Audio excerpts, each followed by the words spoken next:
on the Holy Prophet. Allahumma salli wa sallim wa barik ala Sayyidina wa Maulana Muhammadin Nabiyil Ummiyil Habibil Alil Qadril Azimil Jahi wa ala alihi wa sahbihi wa sallim taslima. Ladies and gentlemen, welcome on board. Today we are going to start the session on root cause analysis and problem solving. We would start with now. The next in queue is the welcome address, and for welcome address we have Alhamdulillah the president of ICMAP Islamabad, ICMAP Pakistan, and he luckily is in Islamabad, and whenever we call him he is over there. So without further ado, let's move on to the welcome address of Ghulam Mustafa Qazi Sahab, president of ICMAP Pakistan. Qazi Sahab. Bismillahirrahmanirrahim. Allahumma salli ala Muhammadin wa ala ali Muhammad. Respected Islamabad Branch Council, Mr. Imran, Mr. Rizwan, and other members, speakers of the day, distinguished guests, members, students, and participants. Assalamu alaikum wa rahmatullahi wa barakatuh. Before I begin, let me take a moment to extend my heartfelt congratulations to Mr. Rizwan Arshid, who has been recently appointed as the chairman of the Islamabad Branch Council. And I know Mr. Rizwan for the long time, and he has been very active, committed, and inspiring professional. And his leadership will surely bring new energy and direction to the council's initiative. As you know that the National Council and the Branch Council work together for the benefit of members and stakeholders. I wish him all the success in his future endeavors. It gives me a great pleasure to welcome you all in today's webinar on problem solving and root cause analysis. I am delighted to see such an enthusiastic participation from professionals, students, and practitioners who are eager to enhance their understanding of this vital managerial skill. As you know, in today's complex and fast-paced environment, challenges are inevitable. Every organization, whether in manufacturing, services, or public sector, encounters recurring issues that affect performance, quality, and results. However, what differentiates successful organizations from the rest is their ability to analyze problems deeply and eliminate their root cause analysis, eliminate their root causes rather than merely treating symptoms. We happen to treat the symptoms often, and some of these problems are of repetitive natures. And if we dig down deeply and find the root cause of the problems, then handling of the future problems will be easier. So that this root cause analysis is a critical tool. It helps us understand why problems occur, not just what happened. For finance and management professionals, problem solving is not limited to number or reports. It's about processes, systems, and the people. Whether it's a recurring variance in financial statements or operational bottlenecks or customers' service issues or ability to apply analytical thinking, creativity, and teamwork determines how effectively we can resolve it. Root cause analysis combines both scientific reasoning and practical insight, empowering us to take corrective actions that are sustainable and measurable. The purpose of this session is to equip you with tools and techniques such as fishbone diagram, Pareto analysis, and other problem-solving frameworks. More importantly, today's session is about cultivating a mindset, one that can view every problem as an opportunity to learn, improve, and innovate. I would like to express my sincere appreciation to our distinguished speaker for sharing their valuable time and expertise with us today. My thanks also go to the Islamabad Branch Council and the organizing team for their efforts and in arranging this insightful session, and the team of Technical Sport and Practice Development Committee. Finally, to all participants, thank you for joining us. Your presence reflects your commitment to professional excellence and continuous improvement. As we begin, I encourage everyone to participate actively, ask questions, share experiences, and reflect on how these tools can be applied in your professional settings. Let's strengthen our ability to not just solve problems, but to prevent them. By addressing their root causes and building a culture of quality, accountability, and improvement. Once again, congratulations to Mr. Ridwan Arshid and his team, and my best wishes to all of you for fruitful and thought-provoking session ahead. Thank you very much. Allah Hafiz. Thank you so much, Mr. Ghulam Mustafa Qazi, President of ICMA. Ladies and gentlemen, now we move on to the session.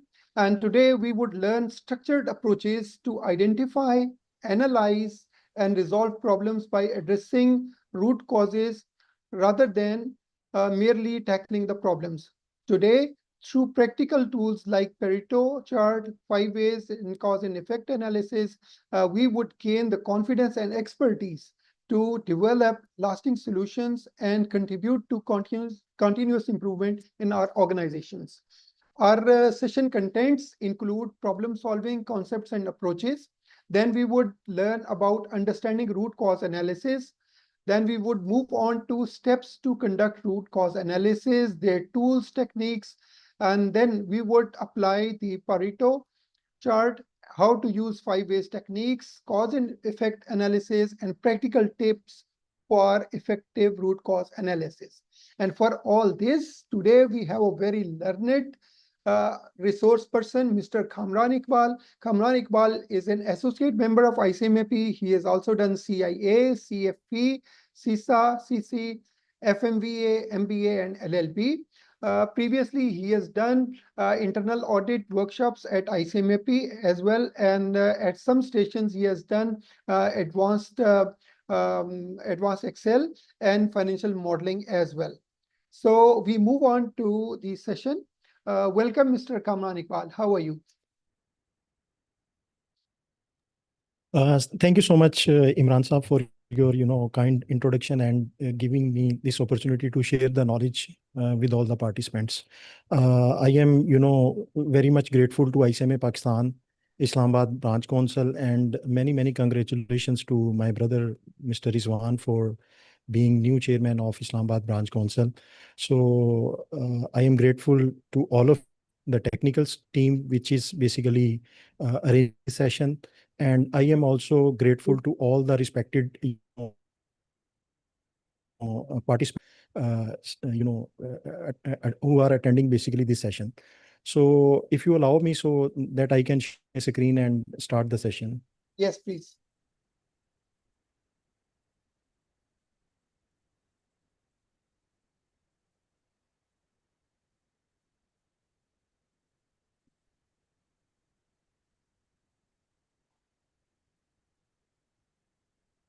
So please confirm my screen is visible to everyone and my yes, voice is visible also to me. If it is visible to anyone else, so please raise your hands. Shafiq, can you please confirm? Yes, fine. So thank you so much again. Let's start our today's topic analysis.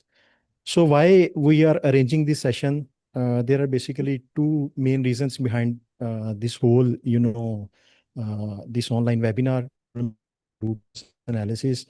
There were many requests from me to arrange this session because there are some upgradations in various standards, as well as this is the need of the hour. Everyone is facing problems whether it is his or her in personal life or jobs or roles. So everyone is facing some problems, and we want to, solve those problems, and we want to solve those problems strategically and in a structured way. And another reason is that, as I said, that Imran Saab, who is basically the chairman of TSPD committee, he has, great intentions to arrange basically this session. So that's why we are here. And I hope that whatever time we will spend during this session, you will enjoy that and you will learn many new things. So starting from here, problem solving and root cause analysis. So when we discuss about problem solving, so problem solving is a bigger sphere, which have, a lot of things, a lot of techniques, a lot of tools, a structured process basically through which we solve any problem. So by keeping in mind the time span we have, I will try my best to share the best, techniques and the process, so that you can understand, you can utilize the learnings not only in your professional career, but as well as in your personal, when you are solving your personal problems as well. So problem solving is not just about fixing symptoms. It's about understanding the situation, identifying the root cause, and designing a sustainable solution.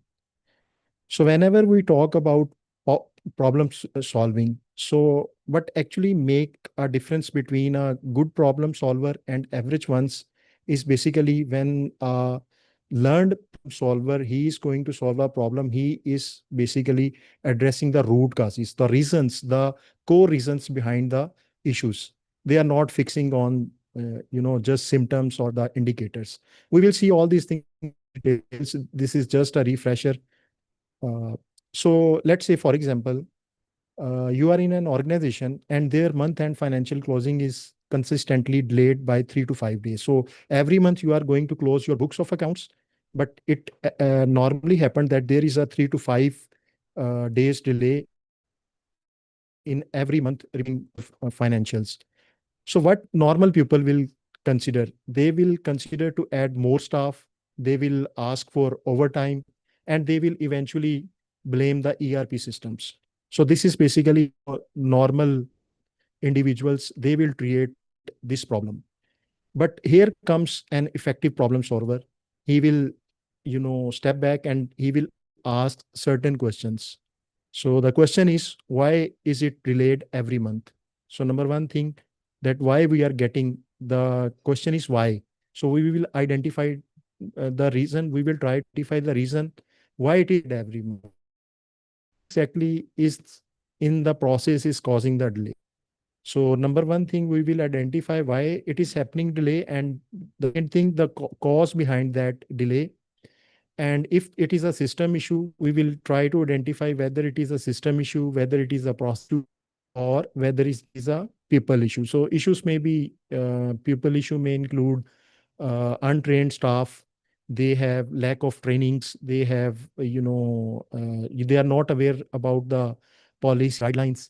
Process issues may be, unstructured process, there is no policies, procedures, so things like this. So effective problem solver, we will seek answer for all these questions.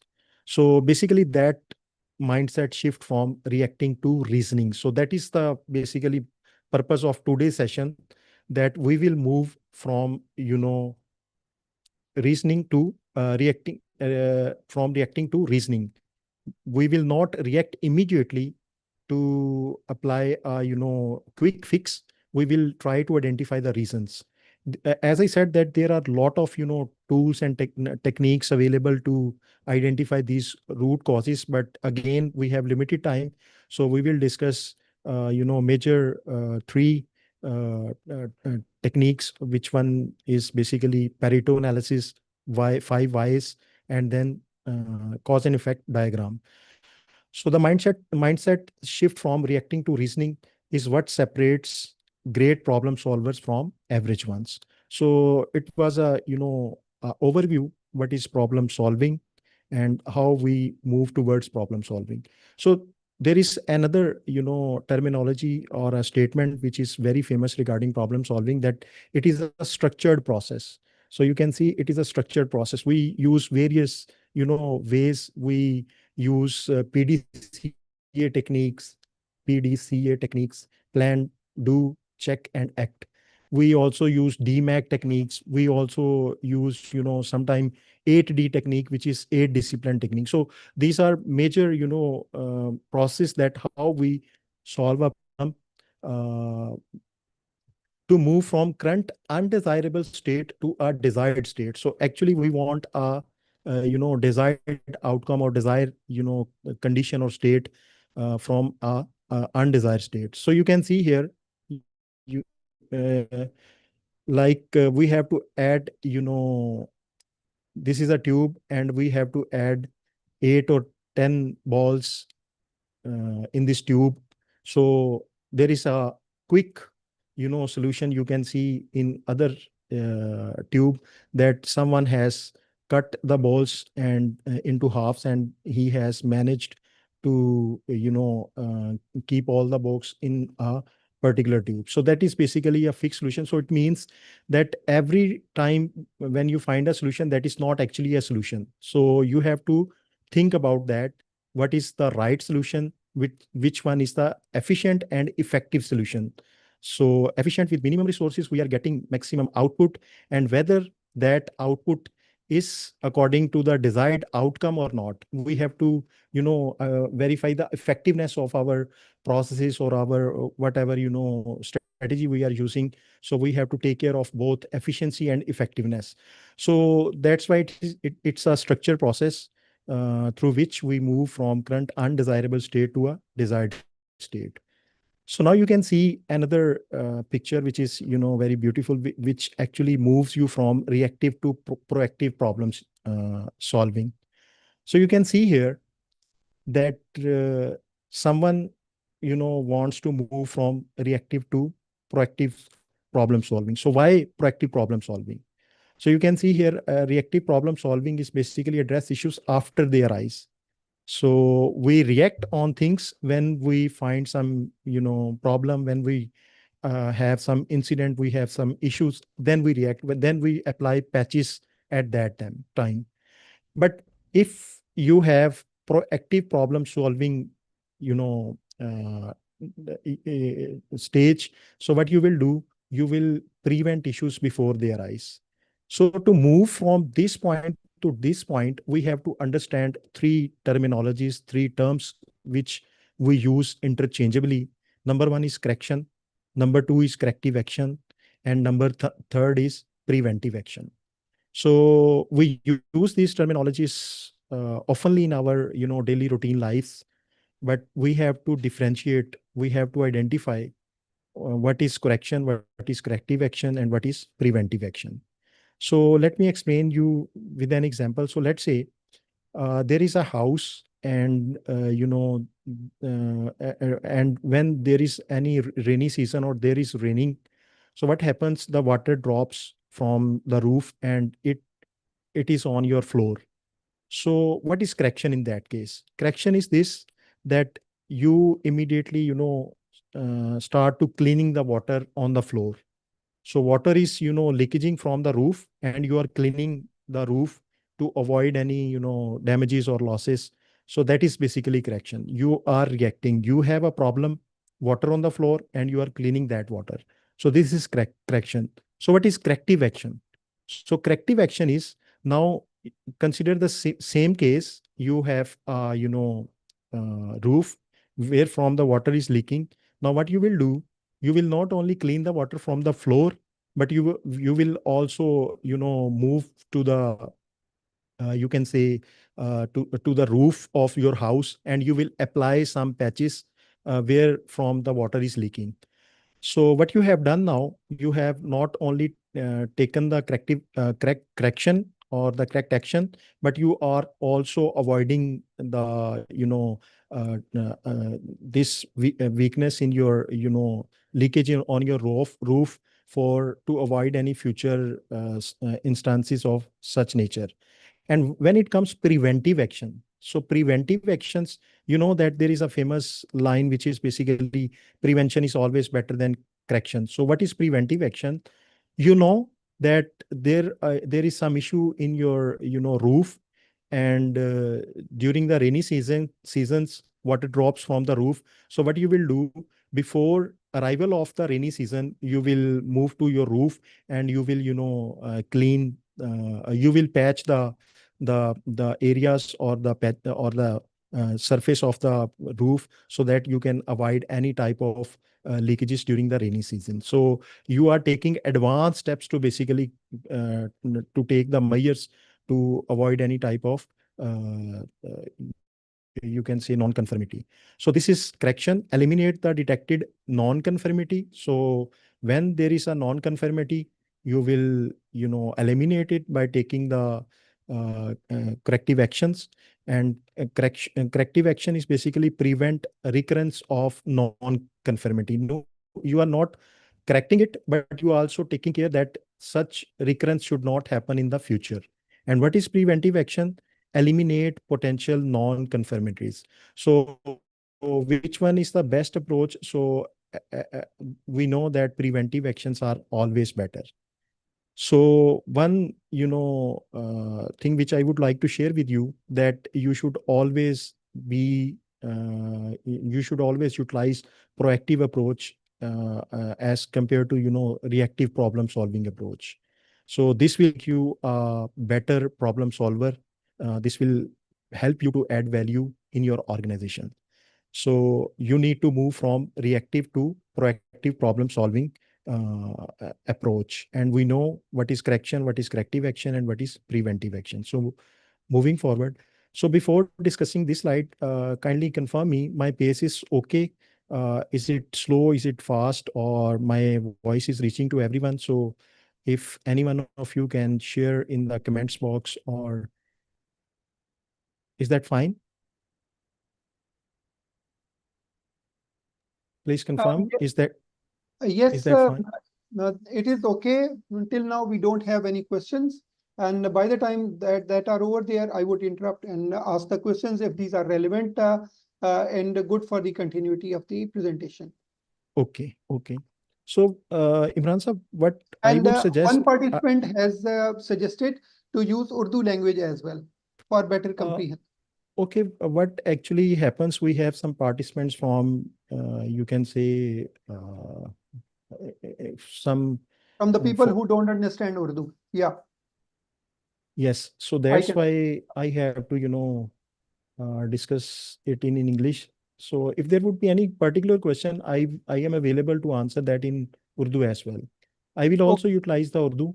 So since we have participants who are from, other countries, maybe they will not be able to understand the Urdu. So that's why I am in English. But if you have any All right. particular question, if you need any clarification or explanation, I will still, answer that question in Urdu as well. Okay. And one more thing which I would, suggest, yes, there would be some questions in the question and answer box, but I would recommend that I will answer all the question at the end of my presentation. So you will, keep an eye on the question. So once we have done with the question, so you can ask the question, or directly any participant, if they have any question, they can also ask the question. So is that fine? Yeah, I will keep on noting some important Okay. questions. And by the time we move on to the closing of the session, then we can Yes. ask. So that Yes, it's yes. easy for you to track the questions. Okay, okay. Thank you so much. So continuing on. So mindset of an effective problem solver. So I have, I have not a detailed presentation to full of text or full of, things. I have some important, content in my slides. So we will see all the things in that way. So basically, a problem solver, basically an effective problem solver, he should have curiosity. So he should ask why more than who. So what is why and who? So he should ask the question, if there is any problem, so to solve that problem, he should ask why. So like why did this happen, why did that happen. He should not blame the people. So blaming people is not a right approach. So like you can say that for example, if someone say that who forget to send the report, who forget to send the report, so this is basically who you are blaming on someone. So as an effective problem solver, your approach should be on why, not on who. So this is very, very fundamental. We will discuss why in all during all the sessions. So why is very, very important. So keep in mind when you are solving any problem, so consider why instead of who. So instead of asking who forget to send the report, so let's say someone has to send a report to me for forwarding it to the board of directors for any decision making, but I have not received the report. So instead of asking who forget to send the report, what I will ask, why was the report not sent on time? Why was the report was not sent to me on time? So I will, identify the reason. I will not identify the individuals. So remember, to become an effective problem solver, you should always search for why instead of who. So critical thinking. So critical thinking is one of the attribute which should be there for every effective problem solver. Basically, it separates facts from assumptions. So what happens actually, thinkers, they always analyze evidences based on objectivity. Objectivity means without any biasness, without any conflict of interest, without any personal judgments. So they will identify the things objectively without any biasness. They will not try to jump on the conclusions directly. They will verify what is true versus what is guessed. So they will rely on on the facts, not on the objectivity. Then it comes system thinking. So they see how one issue affects the whole process. So this is very important. System thinking is about you should think about the whole system. Sometimes what happens when there is a problem and you apply you can say a quick fix. So what it will happen, it will you can say have a ripple effect on the whole system. So it will create other problems. So avoid applying quick fix. Otherwise applying that particular quick fix will sabotage your whole system. So system thinking, you should think from the system perspective. You should zoom out to see the big picture, not just the immediate problem. So these are three characteristics which every effective problem solver should have. They should be curious, they should have critical thinking, and they should also be system thinkers. They should think, they should see the things as a whole picture, to view the portfolio view, you can see, to see the whole system. So these are some of the characteristics which you should have when you are solving the problems. Now it comes the important element, which is basically root cause analysis.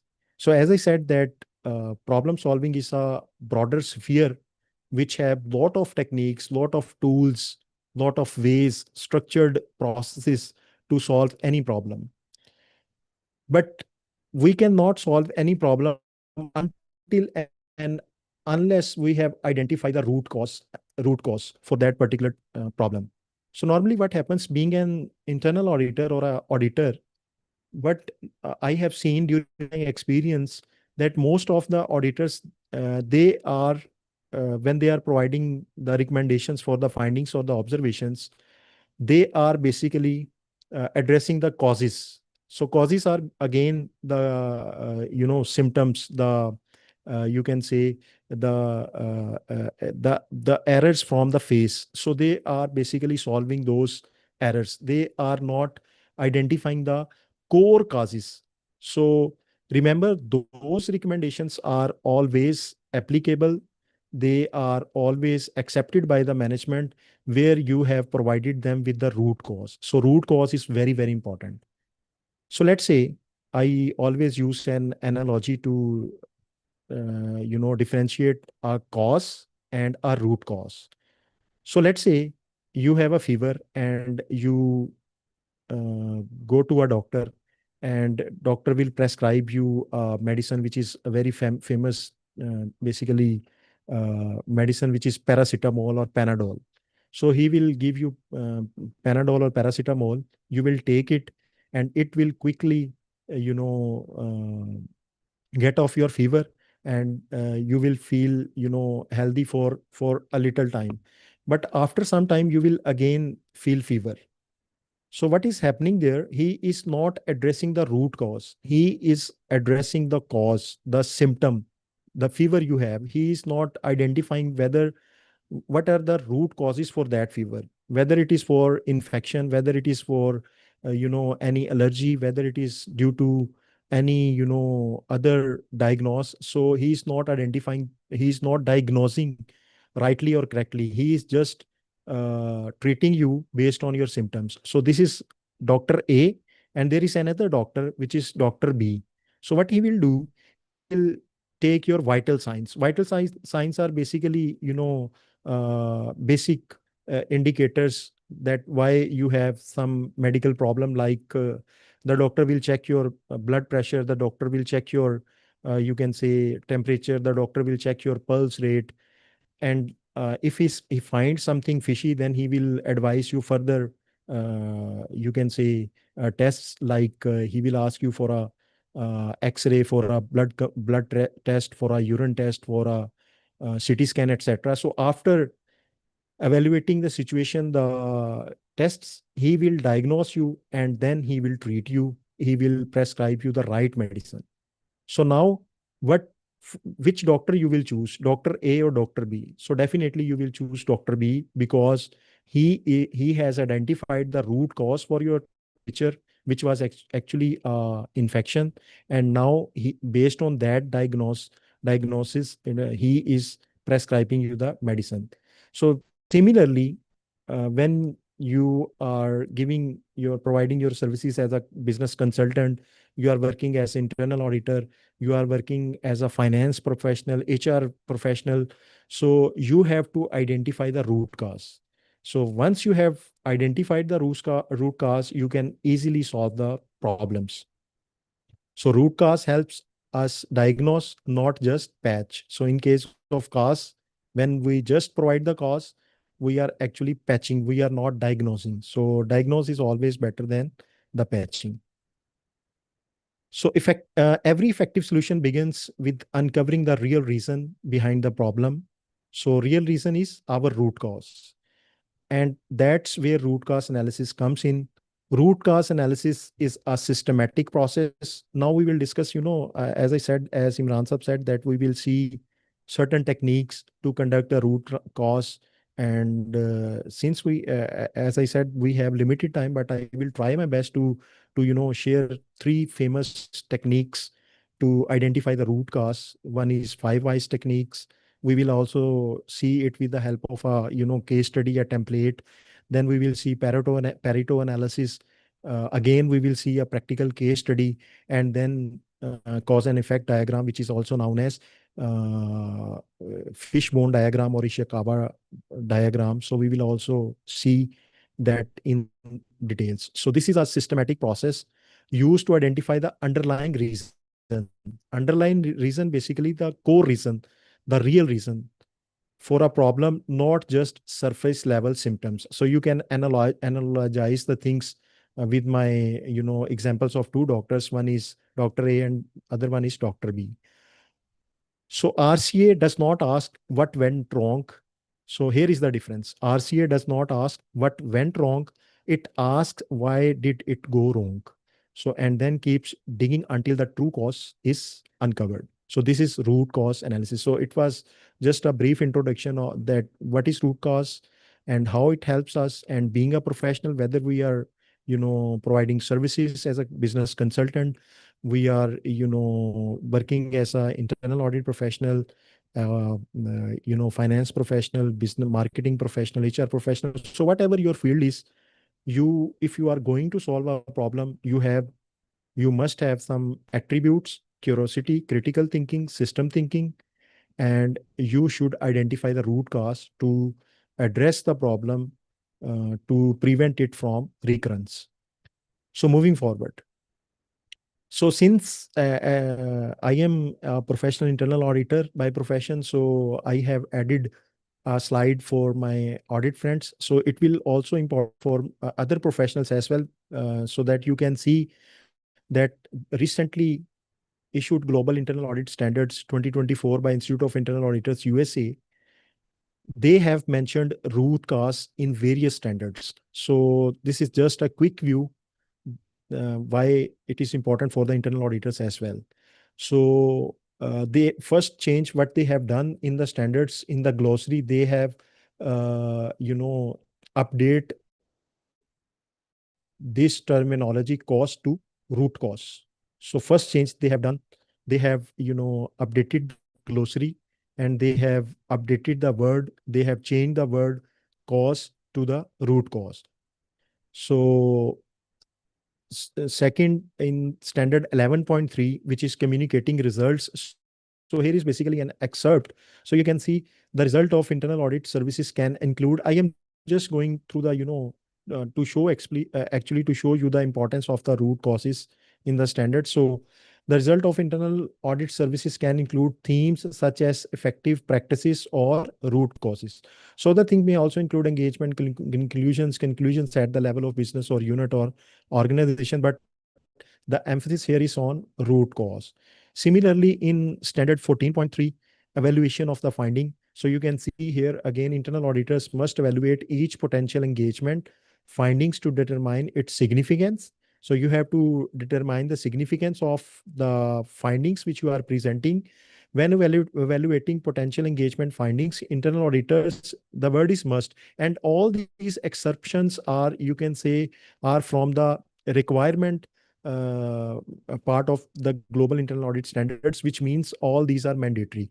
So internal auditors must collaborate with management to identify the root causes when possible, determine the potential effects, and evaluate the significance of the issue. So why there is a need of root cause instead of cause, so that your findings can be understandable by the management, they can accept the findings and they can implement the actions required by the internal auditors, so that the value can be added and governance, internal controls, and the risk management process, they can be enhanced. So again, in standard 14.4, I am not going to discuss a lot about the standards. This is just only one slides to bring it in your knowledge that now when you are drafting your observation, there should be root causes instead of symptoms. So you have to mention the root cause. So standard 14.4, which is recommendations and action plans. So again, it is emphasizing on address the root cause of the finding. So that's why, to bring it in your knowledge, that root cause is a requirement for your findings, for your when you are presenting your internal audit reports. So you are expected to present the root causes instead of the symptoms or the simple causes. So moving forward. So here are some steps that how we can conduct root cause analysis. So number one is define the problem clearly. So you can say if you have a well-defined problem, so you have already solved it half. So half problem is already solved if you have correctly identify the problem.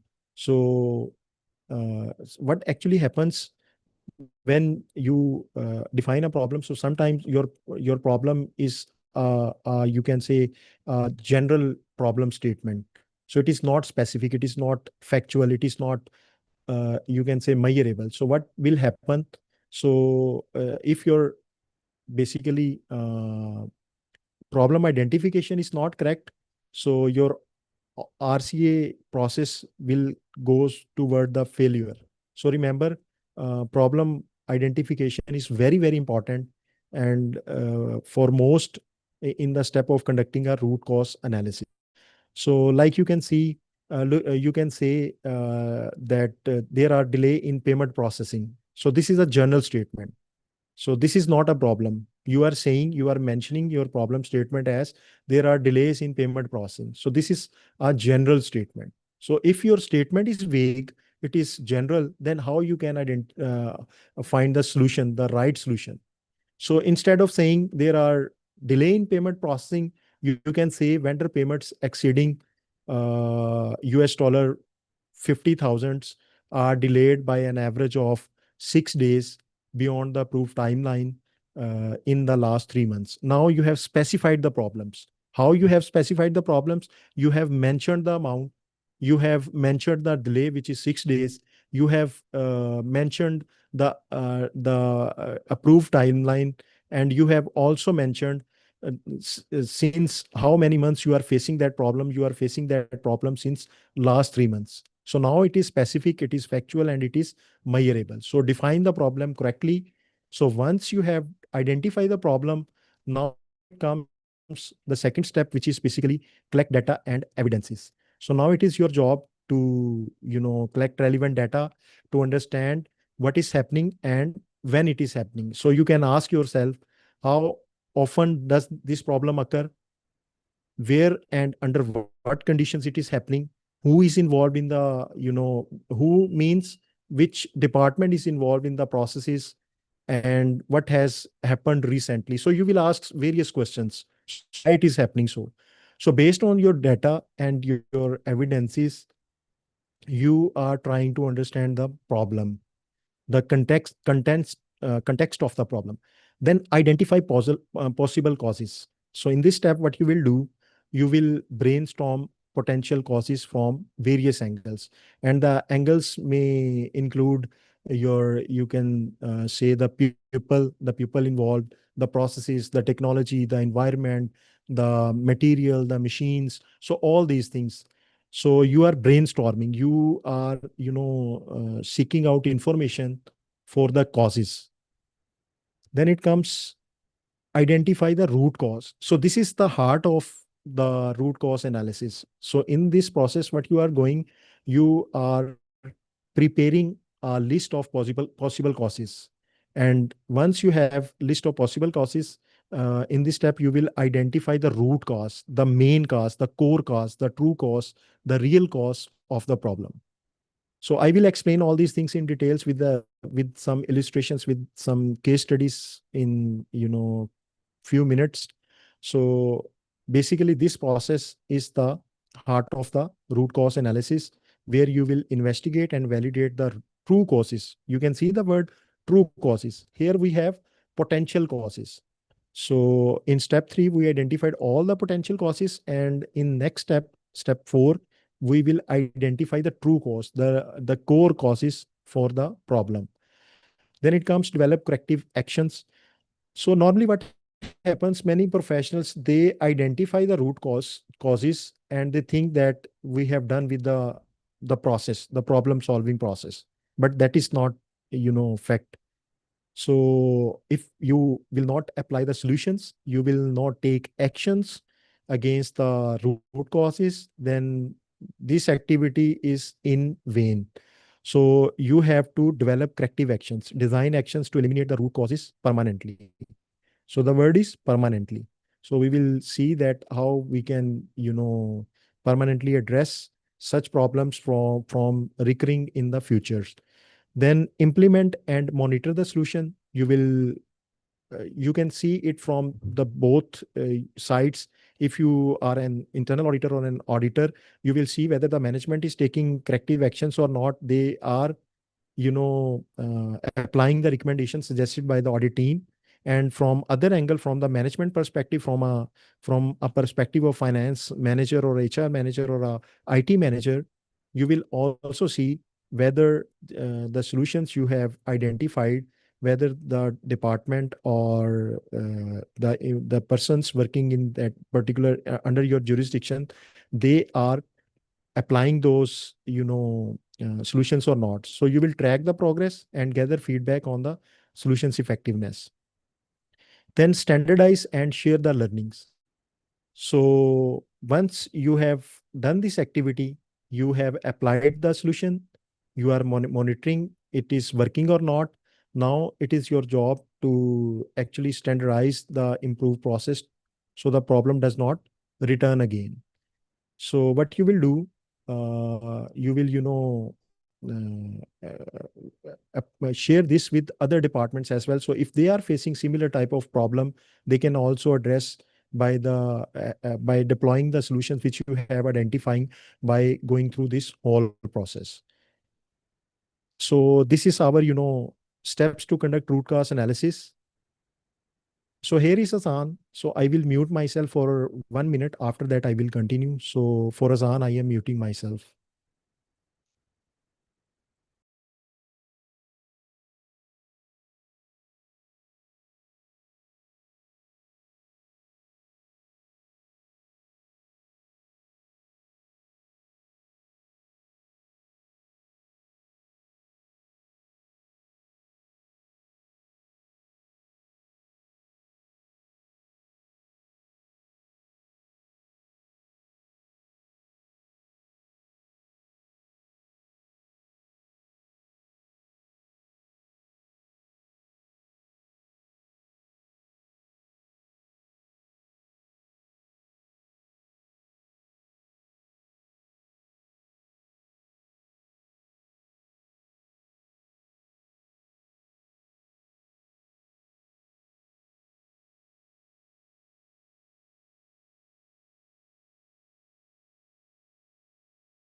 Please confirm, am I audible?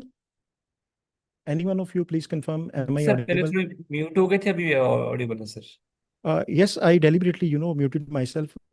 Here was Azan, so that's why I muted myself. So now I suppose I am audible and my screen is perfectly visible to everyone. Yes sir. Okay, fine. So we have discussed what is problem solving, what are some of the important attributes for an effective problem solver. We have seen its root cause and why it is important when we are solving the problems. And before muting myself, we have discussed various steps to conduct root cause analysis. So moving forward. So there are certain tools and techniques which we will utilize to conduct root cause analysis. So if I will use the term RCA, so that is for root cause analysis as well. So sometime I will use RCA as well. So there are a lot of techniques which are used by the professionals to conduct a root cause analysis. But we will see few of them, and from those few we will see in detail three. Basically, that is, as I said, 5 why. So we will see it with the help of two case studies or two scenarios. We will see fishbone diagram, which is also known as Ishikawa diagram or cause and effect diagram. That we will also see it in detail in our coming slides and with the help of some scenarios. And then we will also see in detail Pareto analysis. So all of you are accountants and auditors and business consultants. You know what is Pareto analysis. So there are certain causes which are, impacting our overall processes and the activities and the units. So we will identify those particular problems and we will utilize our resources efficiently towards managing those issues or the causes. So we will see Pareto analysis as well in detail. So we will see these three, in detail in our, coming slides. Next, we have fault tree analysis, FTA. So what happens? Basically, we create a tree. And we move from, top to bottom. So it is basically a logic tree format to map out potential failures and their causes. So we will identify what are some of the failures and what are the causes, the real causes behind those failures. So this is another tool. If we will, arrange another session, so I can discuss all these tools as well. But right now, since we have limited time, so we will discuss only these three in details. But this slide is just for your overview that how many ways are there to actually conduct a root cause analysis. Then it comes 5W and 1H. It is basically similar to your 5 whys. Here we ask five questions in the context of why. So why it so happened? Why it was happened?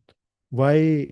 What was the reason for the other why? So we continuously move forward from one why to fifth why, and we identify the root cause. But here, what we do, we use 5Ws and 1H. So 5Ws and 1H is basically who, what, when, where, why, how. So as I said, when I started my session, that the problem solvers, the effective problem solvers, they are basically, they have curiosity. They will not blame the pupils. They will not identify who have done something wrong. They will identify the reasons with why. So why, who is here? So this is the question. So who is here means who is affected. Affected means the department, not individuals. So let's say if there is a delay in the vendor payments, then who is going to affect? The finance and the supply chain department, and the procurement department, and the operations department. So who here is basically who is affected means the functions, the activities who are being affected due to a problem. So what happens? What actually has happened? So what was the issue? So basically issue was the payments are not being timely made to the vendors. So when does it occur? So at every month, where it is occurred, at a branch office or a head office. Why does it occur? So why does it occur? Due to any issues regarding the systems, the processes, the materials, the methodologies. So why it's so happening? So we will discuss why in detail. Then how it does it happen?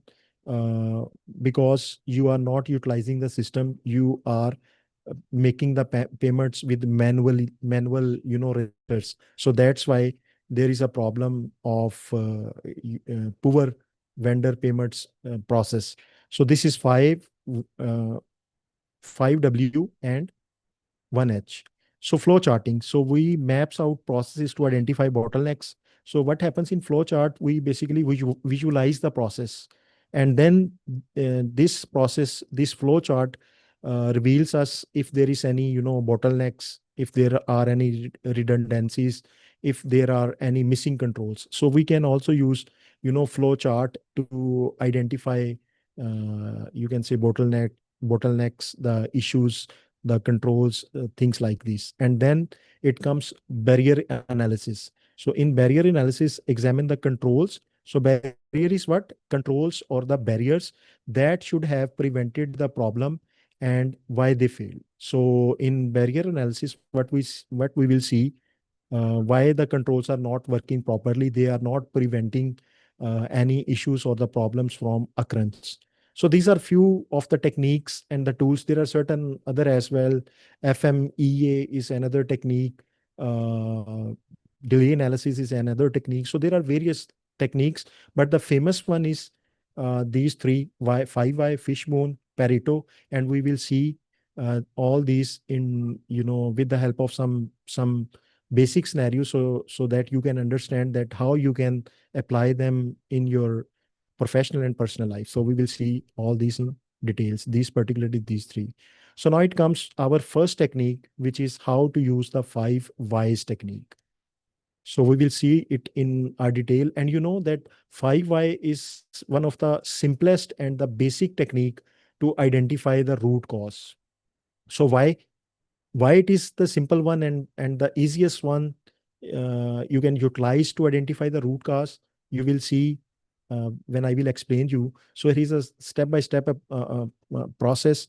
So first of all, as I said that to solve a problem, you have to identify the root cause, and to identify the root cause, you have a clear problem statement. So what you will do, you will start from clearly defining the problem. So like begin with a clear factual statement of the problem. It should not be a general statement. So monthly financial reports are consistently delayed. This is just an example on in a one line. But a true statement would be like this, that monthly financial statements are delaying for 3 to 5 days. And it is being from last 3 to 4 months. So you will state some figures, some periods. So ask why the problem occurred. So now you have identified the problem. So let's say this is your problem. Now you will ask why this problem is happening. So once you will find the solution for y1, you will ask another y2 for this, that why this is happening. So this is your problem statement. This is your problem statement. This is first why this problem is occurring. And now in second why, you will ask why this is happening. And in third, you will ask again why this is happening. So like this, you will ask fewer questions. So sometimes there, you can say that there is not a fixed 5 why rule. It is not necessarily that always you will ask 5 questions.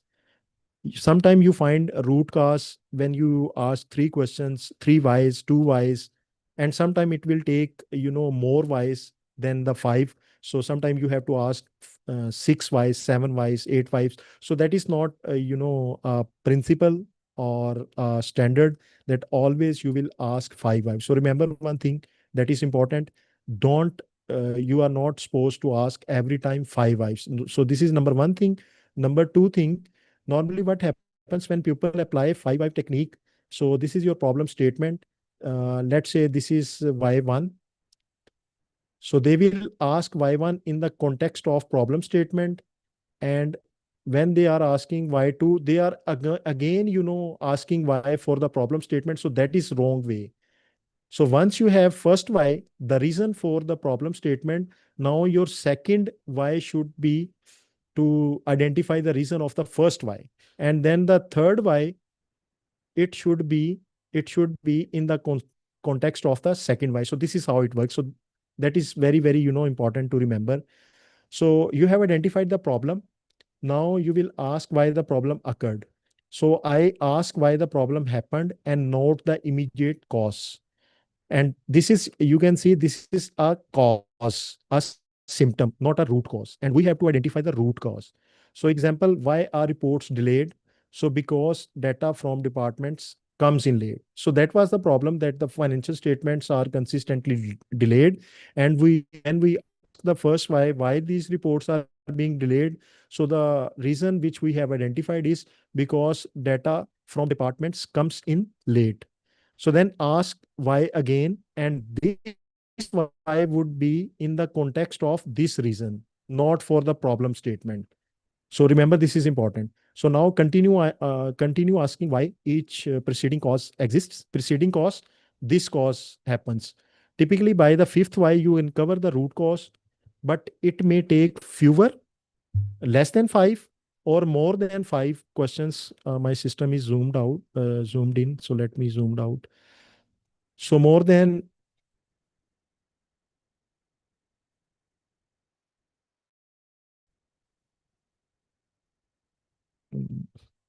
yes. So sometime it may be fewer whys, and sometime it will be more than 5 whys questions depending upon the complexity of the question. So verify the root cause. So once you have done the number of whys which were specifically required for a problem, for a root cause, now it's time to verify the root cause. So check whether eliminating this cause mean the root cause which you have identified asking after certain number of whys will prevent recurrence, whether when you will address that particular root cause, it will prevent the issue from recurrence. If the answer is yes, then it is fine. If the answer is no, then you have to rethink about the problem. So the identify case should within your control. This is also important. Normally what happens when we stop 5 why technique or asking the further whys, when the things go beyond your control, number one, and number second, when you have identified the right root cause. So at 2 stages we normally stop asking further whys. So this is also important. So the identified cause should be within your control and directly related to the process. So this is also important. And then the last step is develop and implement corrective actions. So once the root cause is known, plan actions that permanently address it, assign responsibility, deadlines, and monitoring mechanisms.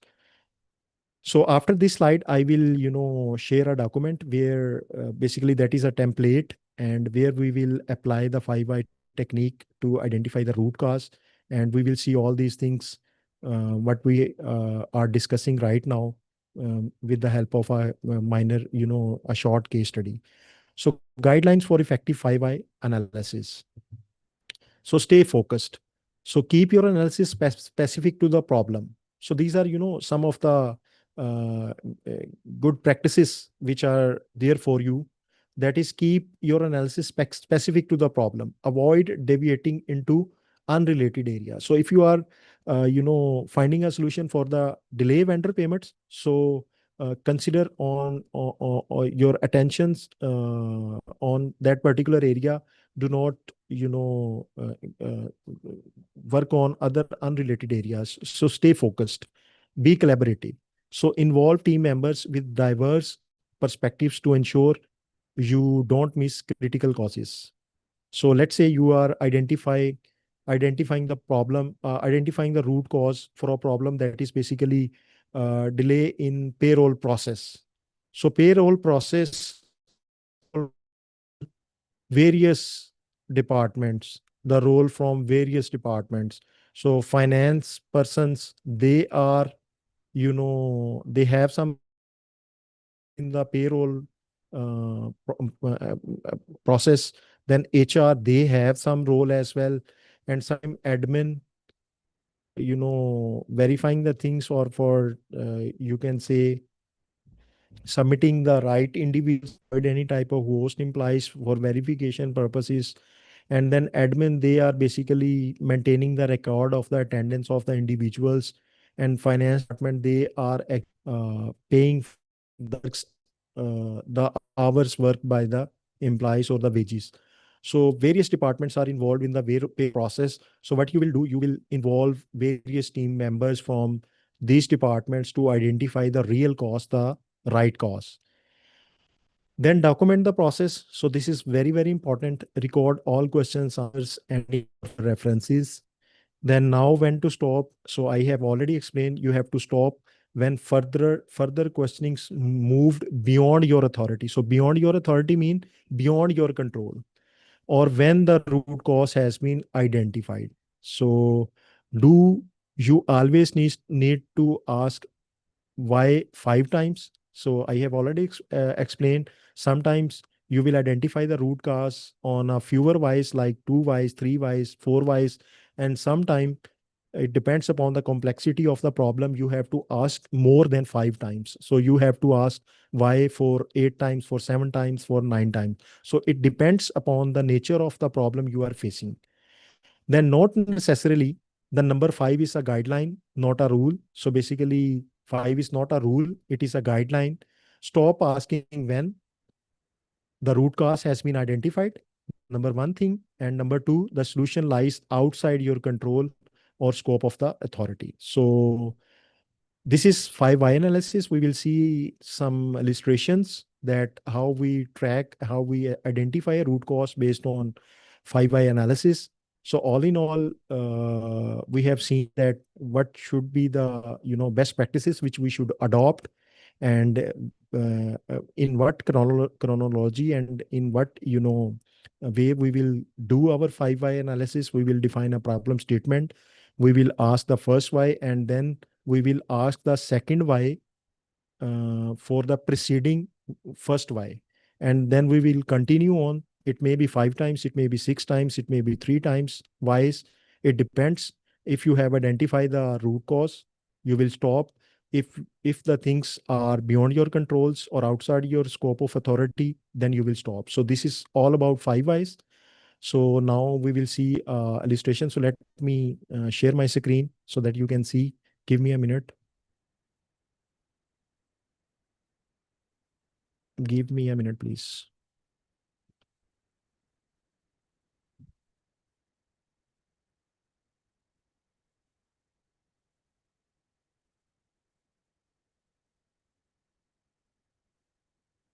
So I am opening the document. Please give me a minute.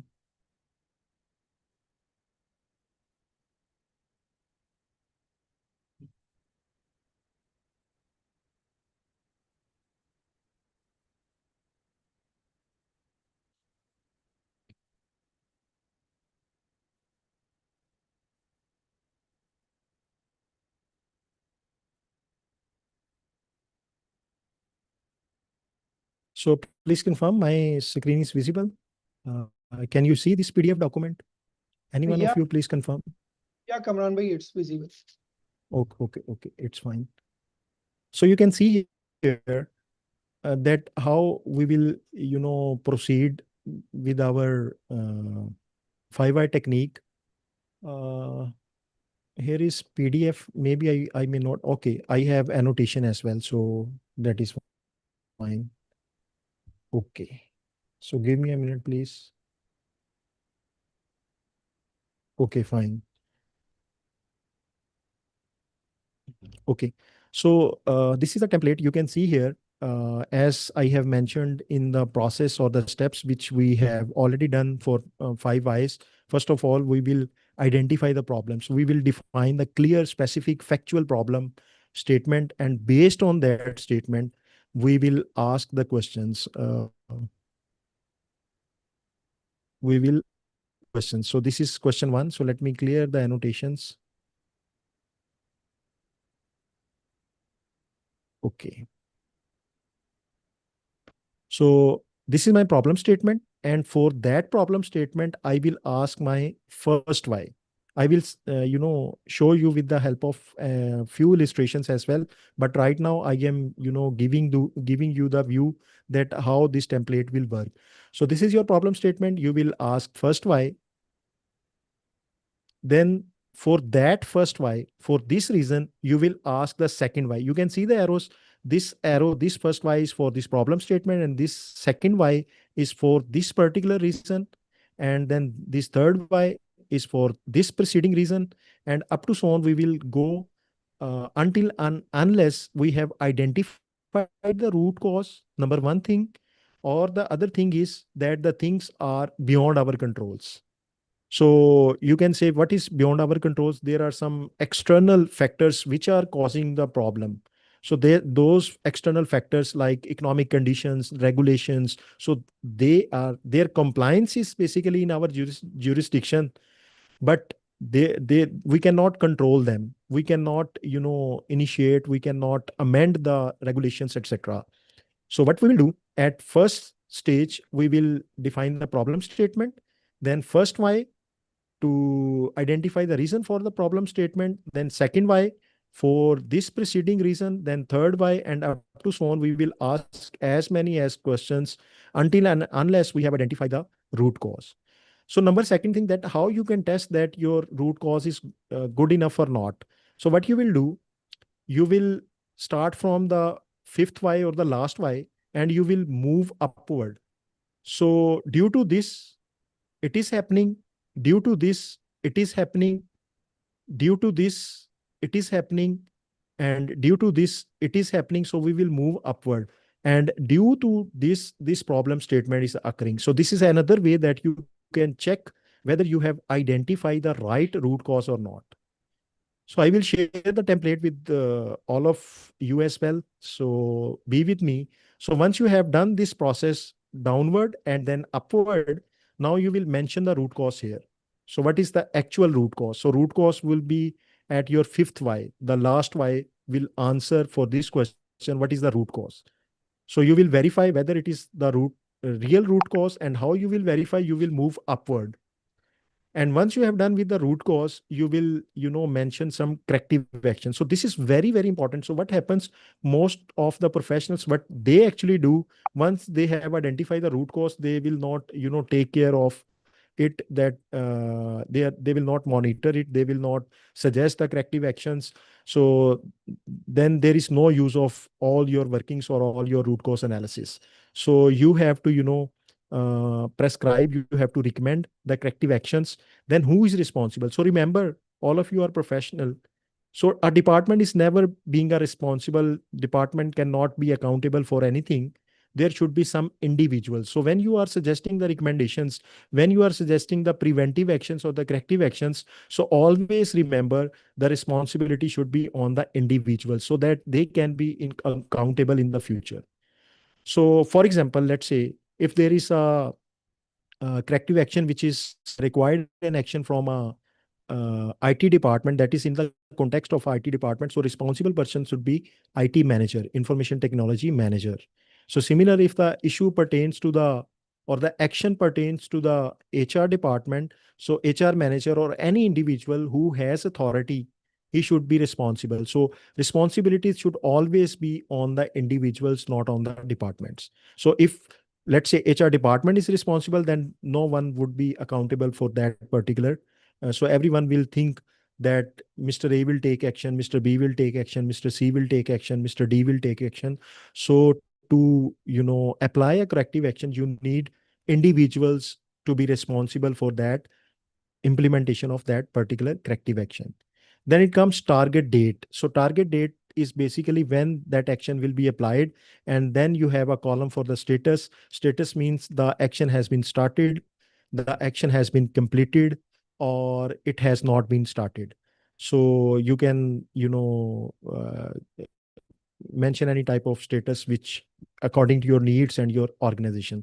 So this is how we can conduct a 5 why analysis. Now let me share with you a practical illustration so that you can easily grasp the things and you can learn the learnings which we have discussed right now. So please confirm again, any one of you, please confirm again. Can you see my finding number 1, Imran Sahab, Yes, or Iqbal anyone? sir, yeah, it's visible. It's visible. Okay, fine. So this is finding number 1. I will try my best. We have, right now 7:23. So I suppose that we have time. Can you confirm me the time up till, when I have to close the session so that I can manage the things accordingly?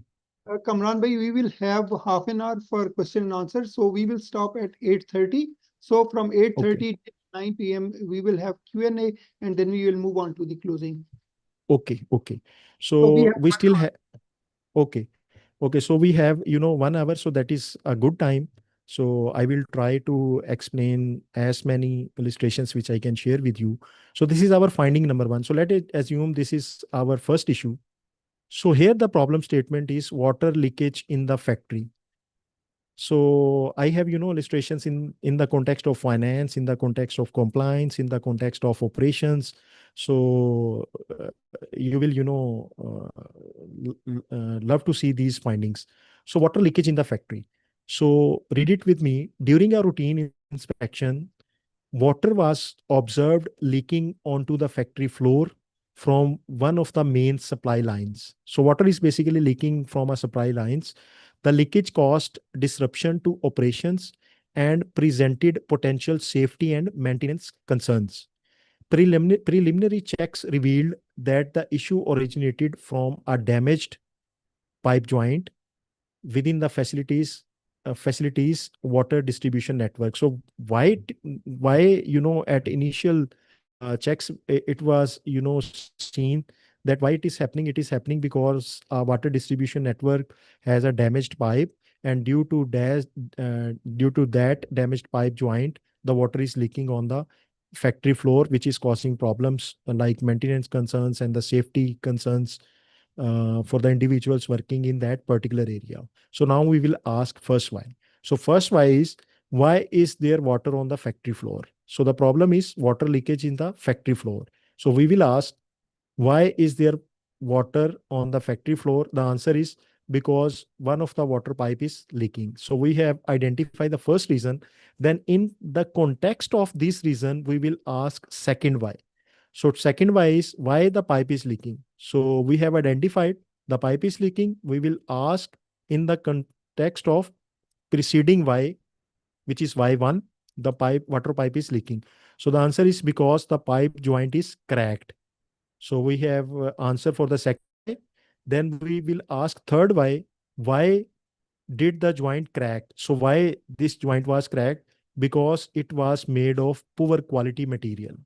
So we have identified another reason, but we have not identified still the root cause. So poor material, why poor material? So question 4, why there was poor material? So the answer is because the supplier provided cheaper alternatives that were not inspected. So now you can see that how the process is flowing. We are moving towards the real cause. We started from here. So for my Pakistani friends, I will explain in Urdu quickly. So हमें ये issue था यहाँ पे कि हमारी factory में पानी के लीक हो रहे थे. सो हमने ये देखा कि क्यों हो रहे हैं. सो हमने पहला क्वेश्चन किया in the context of problem statement. हमने पहला क्वेश्चन किया कि पानी क्यों लीक हो रहा है, क्यों लीकेज है पानी की. सो हमें ये पता चला कि वाटर पाइप्स जो है, जो ज्वाइंट वाटर पाइप्स हैं जहाँ से पानी जा रहा है, वो उनमें बेसिकली लीकिंग है. सो हमने देखा कि उसमें लीकिंग क्यों है, क्योंकि जो पाइप का ज्वाइंट है जहाँ पे पाइप मिलते हैं, यहाँ पे आके वहाँ पे जो है वो वहाँ पे एक क्रैक है.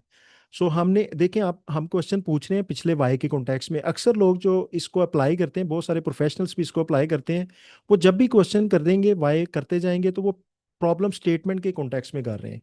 सो हाँ, आपने इन एरोस का ख्याल रखना है कि ये फर्स्ट वाला वाई जो है ये इस प्रॉब्लम स्टेटमेंट के कॉन्टेक्स्ट में है, ये वाला जो वाई है ये इस वाई के कॉन्टेक्स्ट में है. जैसे पानी पाइप से लीक हो रहा था, रीजन थी कि पाइप ज्वाइंट जो थे वो क्रैक थे, और उसका हमें पता चला क्यों क्रैक थे, क्योंकि poor quality of material use किया गया था. और फिर हमने ये पूछा कि पुअर क्वालिटी ऑफ मटेरियल क्यों यूज़ किया गया था, तो reason I because the supplier provided cheaper alternative that were not inspected. So there are basically two reasons. Number one, the supplier provided us alternatives, not the product which we have ordered.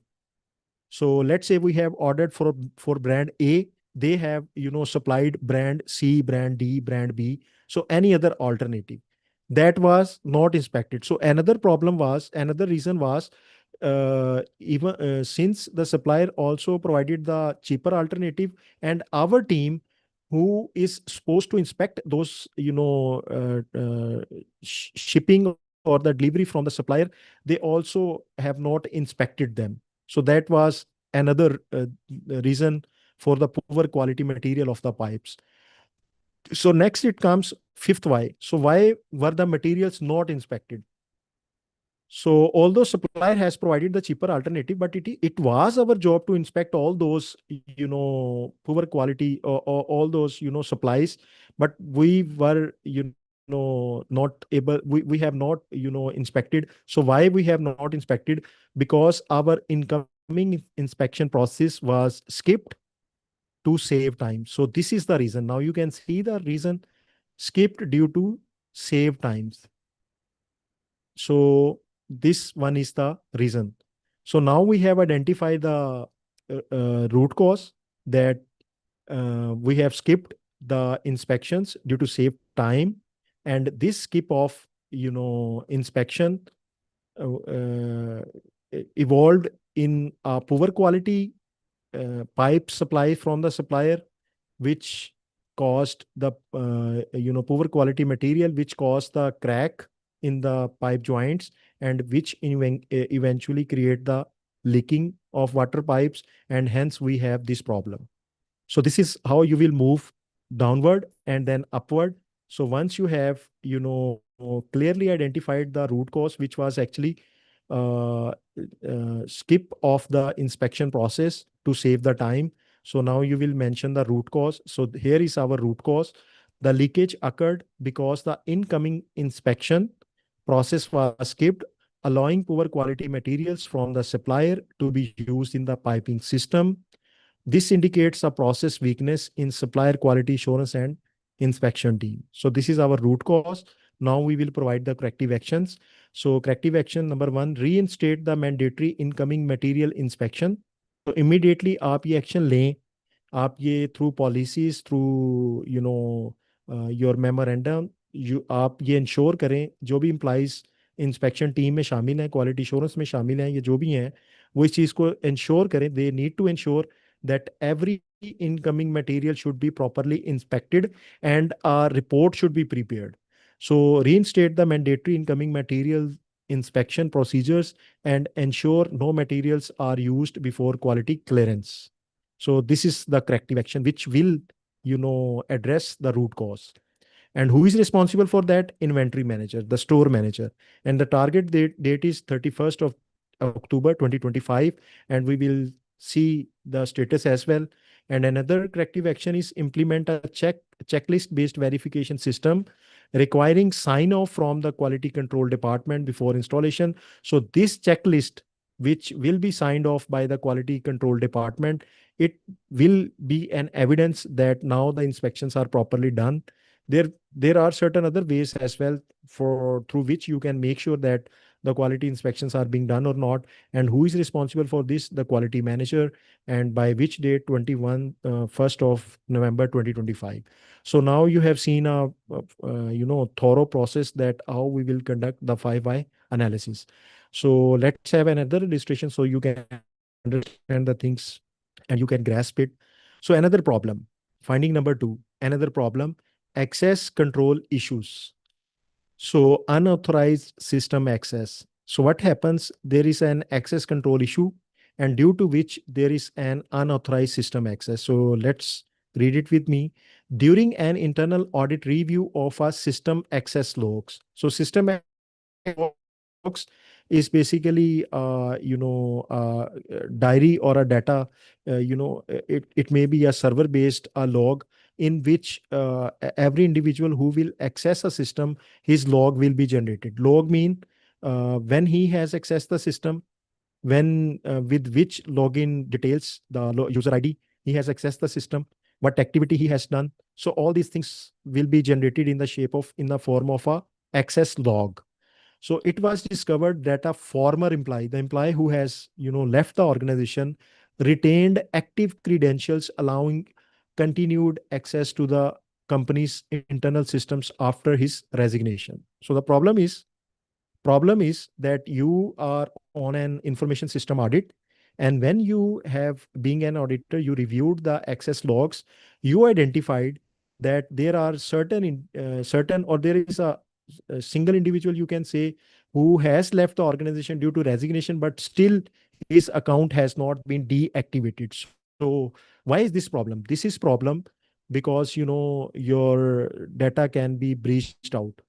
This situation represents a significant information security and governance lapse, exposing the organization to potential data misuse, unauthorized modifications, and confidentiality breaches. So you will face certain type of risks, reputational risks, financial risks are also involved if your data is breached out by someone. So this is a critical problem. So how we will identify the root cause for this critical problem? We will ask the first why. Why does a former employee still have access to the company system? So because their user ID was not deactivated after resignation. So this is first reason why the individual has access, because his account has not been deactivated after his or her resignation. Why was it not deactivated? Because it was not informed of the employees department, because IT was not informed. IT department has to deactivate the account and they were not informed the left of the individuals. Then why was IT not informed? Because the exit checklist was not properly followed by HR. So HR has not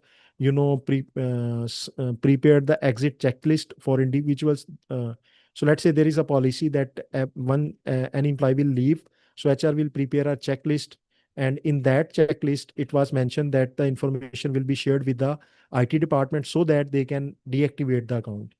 So here the third why is saying that the HR has not followed the processes. Then why was the checklist skipped? So because the HR officer handling offboarding was not aware of all steps. So the person who was managing the offboarding or the exit interviews, he was not aware that he has to prepare a exit checklist. Then why was the HR officer unaware of the full process? Because there is no formal training or SOP for employee offboarding. So that is your root cause. So root cause is lack of structured offboarding process and training.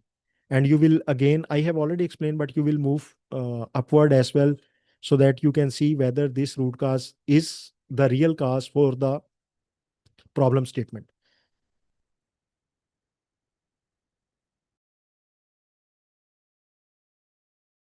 So once you have, identified the root cause, you have verified the root cause. Now you will provide the corrective actions.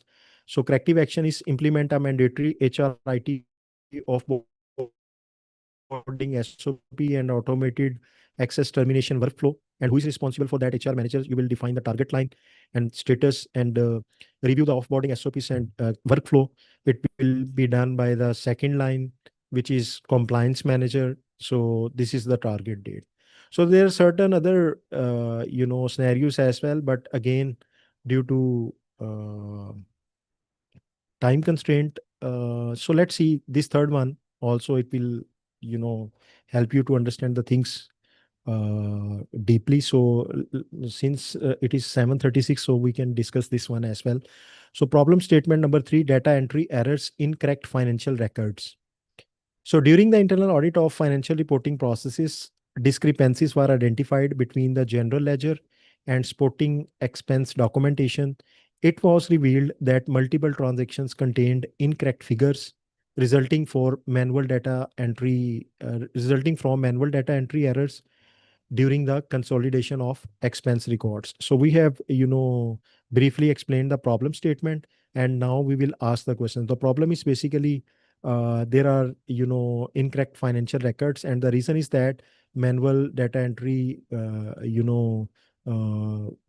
due to manual data entry. So we will identify the first why, which is basically why were incorrect figures found in the expense report. The answer is because data was entered manually. So this was, you can say, basic reason, the starting reason that the data was entered manually. So why the data was entered manually? Because the automated data upload function was disabled. So why they are entering manually data? Reason is that the IT department, they have disabled the automated data upload. So again इसमें हुआ ऐसा है कि system में कुछ check होते हैं कि जब आप चेक लगा देते हैं कि मैनुअली को डाटा एंटर नहीं करेगा, सो कोई भी जो है वो मैनुअल कर ही नहीं सकता, उसको अल्टीमेटली सिस्टम पे करना पड़ेगा. बट यहाँ पे क्या हुआ, जो आईटी डिपार्टमेंट था उन्होंने इसको डिसेबल किया हुआ था. So they have disabled. So IT department has disabled. Then why IT has disabled? Because the system frequently crashed during uploads. So why they have disabled? Reason is that when someone is trying to upload the data, system start cracking.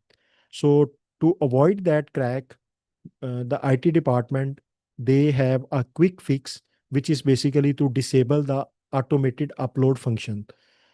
So why the system was crashing? Because it was running on an outdated software version or an outdated application, which was, which does not have recent updates or the patches or the, upgradations. So why was not the system updated? Because IT did not have regular maintenance schedules for financial systems. So they are not maintaining them. They are not updating them. Normally what happens whenever there is a change to your operating system or your application system. So IT department, they normally test it, and after testing, they deploy it after a pre-decided time interval, like after 1 month, after 2 months, after 3 months. So whatever it is approved, they have to upgrade the system with the new patches, with the new updates. But IT departments, they have schedule, or they have not following that schedule. Another cause maybe they do not exist any regular maintenance schedule. So this is the root cause: absence of schedule, system maintenance, and update policy. So there is no update policy and there is no update schedule maintenance. So what are the corrective actions? Implement quarterly system health checks and version updates by IT. So IT manager is responsible. This is the target date. Review the implementation by the compliance manager or by the internal audit department as well by 21st of November 2025. So now you can see this is how 5 why analysis works. I have deliberately spent some extra time on 5 why techniques. Reason is that, so whether you are using Pareto analysis, whether you are using, you can say, the fishbone diagram to identify the root cause, so ultimately you have to move towards the 5 why. So how? I will show you with the help of examples that you will apply the Pareto analysis to identify the critical areas, the significant problems, the significant issues, the significant causes, and then to check whether those causes are really the root causes or not, you have to use the 5 why along with Pareto analysis and the fishbone diagram, and for any other technique for identification of the root cause analysis. So in summary, we will identify the problem statement. We will ask the question first in the context of problem statement, and then the second why in the context of preceding why, and we will move down. And once we have identified the root cause, we will stop there, or where the things are out of our controls or the authority, we will stop there. And then we will move upward to verify whether the identified root cause is actually the root cause. So once we have moved upward, we will write down the root cause, we will provide the corrective actions, we will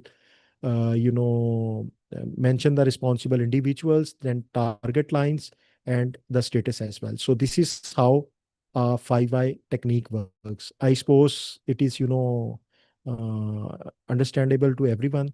So moving forward, please, if you can see my screen, my presentation slide, please let me know so that I can start with the presentation. Is Yes, that Kamran. visible? Yeah, it's visible. Okay. So we have done with the, you can say, Pareto 5 why diagram. In detail, we have discussed the 5 why diagram. Now we will see application of Pareto chart. So first of all, we will understand what is Pareto chart, how it works, and then we have a short case study to know how we can apply the Pareto chart in our professional lives. So application of Pareto chart.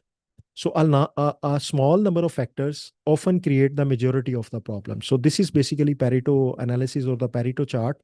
So it was developed by a researcher, which is Alfredo Pareto. So he presented that what happens that your 80% of the problems, they are for the 20% of your reasons. 20% of reasons are causing 80% of your problems. So a small number of factors often create the majority of the problem. A Pareto chart is a visual combination. Basically, it is a combo chart. I will also show that chart to you, which is a combination of a bar graph and a line graph used to identify which causes are the most significant. So why we use RCA? Pareto charts in RCA. So because RCA can produce a long list of potential causes. So now recall the steps we have discussed. Number was the identify that or define the problem. Number second was to gather the data and the evidences. And the third one was actually identify all potential causes. RCA can produce a long list of potential causes. The Pareto chart helps us you to prioritize efforts on the biggest contributors. So as I said, that 80% of your problems are being caused by your 20% of the causes, or you can see it in other way. Let me share with you that 20% of your customers, they are generating 80% of your overall revenue. So this is another way that you can utilize the Pareto chart. So allocate resource effectively. So how it will help us to allocate the resource effectively? So we know the major problems, the major factors. Then we will apply all available resources on those particular issues or the problems. Achieve visible, measurable results faster. Pareto analysis help us shift focus instead of trying to fix everything. So this is very, very important. Instead of trying to fix everything, we will not fix every problem. If we will fix every problem, it will require a lot of resources. It will cost us very high cost. So instead of trying to fix everything, we fix the vital few, the important one that have the highest impact. So that is Pareto analysis. So let me share my screen for the Pareto analysis, the case study for the Pareto analysis. Then we will see our last topic, which is cost and effect analysis. So let me open. So is it visible? A PDF document I have, opened it. It is visible. Please confirm it is visible. I suppose it is visible. Yes, Okay. yeah, it's Okay, visible. fine. Okay, fine. So this is a brief case study, Pareto analysis. So case study, vendor invoice discrepancies in the finance department. So there are certain vendor invoices, and during the internal audit, they have identified various discrepancies. So we have to address those discrepancies. Actually, we want to know the real causes, the true causes behind those vendor invoice discrepancies. So background, so let me zoom it a little bit so you can easily see this. So this is background information. During the quarterly internal audit of ABC Manufacturing Limited, it was identified that there was a rising number of vendor invoice discrepancies, including wrong amounts, duplicate in entries, and delayed approvals. So these are certain, issues which were identified during the internal audit. Over the last quarter, these errors led to supplier payment delays. So these, discrepancies, they are causing a delay in the supply payments. So reconciliation backlogs, loss of early payment discounts. So, some of the vendors, they offer you, if you will pay early, they will give you some discounts. So you are losing the discounts. Not only losing the discounts, but you are also, sometimes you are also, facing some penalties or some extra costs as well for delay in payments as per the contract or the document you have signed. So audit queries and reputational concerns. So auditors, they are also, sharing many observations based on that particular delay in the payments, and your organization have reputational damages as well among the in the market. So management requested the internal audit function to conduct a root cause analysis to identify the key contributing factors and recommend prioritizing corrective action. So management, they may ask to the internal audit function to provide the advisory services for any issue they are facing. And this is our, another type of services which internal auditors, they provide. They actually provide the advisory services to help the management, to assist the management, to facilitate the management so that the processes can be enhanced. So what we will do now, this is how we will conduct the Pareto analysis data collection. So the internal audit team plan to conduct Pareto analysis to identify the major causes for the errors. Over a 3-month period, the internal audit team identified 200 cases of vendor invoices errors as follows. So these were the major errors over a 3 months time period. So internal auditors, they have gathered a 3 months time period data, and they have identified these few, errors, and this is their contribution. So for missing supporting documents, they identify 70 cases. Incorrect purchase order references. So if someone has, mentioned the incorrect purchase order, so when the individual who is making the payment, he will not be able to make the payment because the purchase order is incorrect. So he cannot reconcile the things. So there were 54 cases. Manual data entry mistakes, 38 cases. Delayed departmental approvals, 14 cases. So similarly, we have various, cases, and these were 200 overall errors which we identified during the data from the last 3 months period. So now we will conduct the Pareto analysis. So up till this, the data is same, which was in this table. So category, the category of the errors, the frequency. Now we will calculate the percentage of the total. So 70 divided by 200, we have 35%. 54 divided by 200, 27%. So this is basically percentage of all type of errors for the total number of errors. So 8 divided by 200, 200, so we have 4%. Now we will find the cumulative. So cumulative means for the first it is 35, and for the second it will become 35 plus 27, so 62. 62 plus 19, 81. So up to so on. So we have 100%. Now you can see here clearly that these three issues, only these three issues, they are contributing 81% of the total errors. So this is what Pareto analysis says us. We will focus our resources, we will focus our attention toward these particularly three categories of the errors, because they are contributing up to 81%, more than 80%.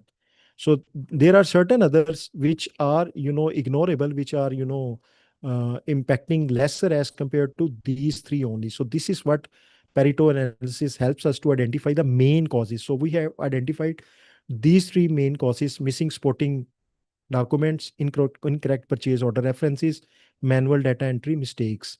So once we have done, we will create a nice chart, which is a combo chart, bar chart, and a line chart there. So you can see here that these are the problems, these are the errors, and here you can see these three errors, they are contributing towards the 81%. So what we have seen in the table, we can also present in the help of a chart, which is also known as a Pareto chart, which is a combo chart, a combo of a line chart and a bar chart, so that we can present the things in a professional manner.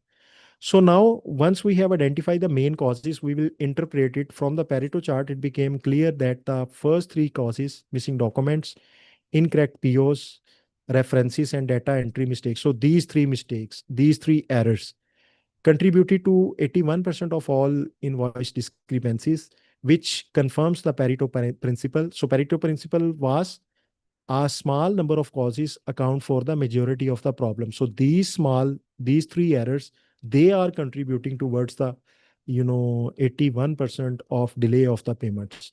So root cause analysis, the audit team conducted deeper RCA on the top three issues using the 5 why. Now you can see, as I said, that whether you are using any other technique, whether it is Pareto analysis, whether it is fishbone diagram, whether it is FTA fault tree analysis, whether it is FMEA, whether it is brainstorming, or any type of technique you are using, you have to combine it with the 5 whys. So that's why I have explained 5 whys in a little detail so that you can apply it confidently. So now we will identify why these errors are happening. So again, we will ask questions. So missing supporting documents. So you can see these are basically these three types of error: missing supporting documents, incorrect purchase orders, manual data entry mistakes. So now we will ask why these errors are happening. So number one, why departments often submit invoices without requiring attachments. So supporting documents. So if you will not submit complete documents, then how the person who is making the payment, he will reconcile the things, he will verify the things. So they are not submitting the documents. Reason was they are unaware of the documentation checklist. So the individuals who are submitting the documents, they does not have any checklist to complete it. So the policy was revised but not effectively communicated. So what actually happened, this individual who is basically submitting the documents, he is submitting the document as per the you can say expired checklist. So what happened? The policy was revised and a new checklist was introduced, but this checklist was not communicated to the individuals who are submitting the document. So that is the root cause. So poor communication and lack of compliance awareness. So now you can relate the things. So incorrect purchase order references. Why? Staff manually enters PO numbers. Why? The ERP system validation control is disabled. We have already discussed finding based on 5 whys in our previous illustration. So why it postponed the patch update due to the resource constraints? So this is the root cause. Manual data entry mistakes. Why invoice details are entered manually? So manual data entry errors. Why? Because the invoices are entered manually. The automated upload function is underutilized. So you have seen in some systems that when you enter a code of any PO, so you just need to enter the code of the PO. So it extract other information from the system. So this is how your system start on reconciling the things at the initial stage, and it becomes error free. But in this case, the invoices are entered manually. Because the automated upload is underutilized, they are not utilizing the automated upload. Employees are not trained in the new automation process. So there is a concern whenever you want to apply some changes. So the biggest risk or biggest reason for non-implementation of that change is the change management process is not accepted and adopted by the individuals. And why they are not accepting the change or the new systems? Because they are not trained for that. So if you will provide them training, so they will accept the change and you can deploy the changes effectively. So root cause, lack of training and resistance to system adoption.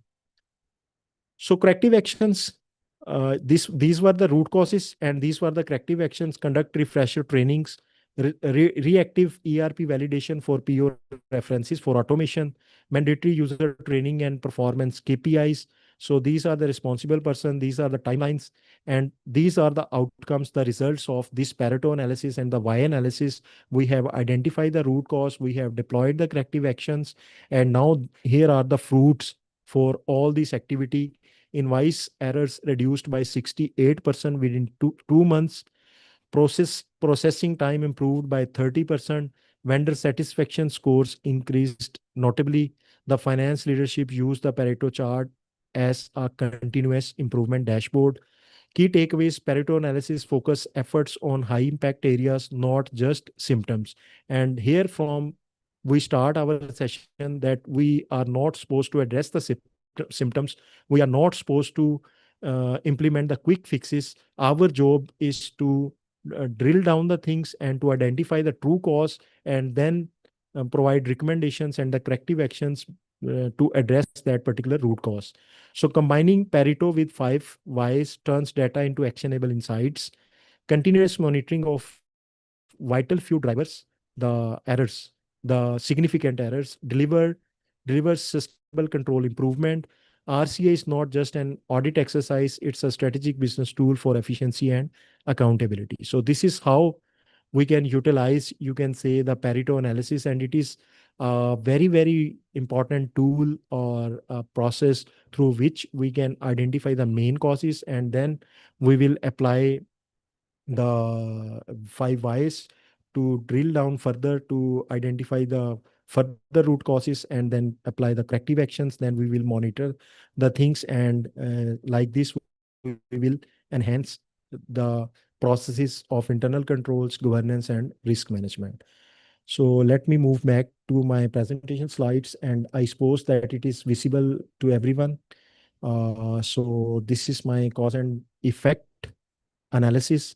This is basically the last tool which we will discuss today, which is also known as Ishikawa diagram. So why it is Ishikawa diagram? So the individual who has presented this cause and effect diagram is named as Ishikawa. So it is also known as Ishikawa diagram or a fishbone diagram.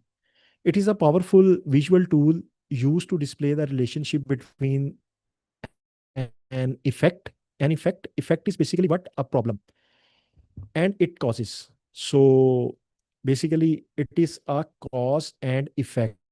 So we will identify a problem, and then what are the causes for that particular problem. So this is our problem statement. So here we will see some of the categories of the causes. So we will divide the causes into various categories. So categories may include the man, the people.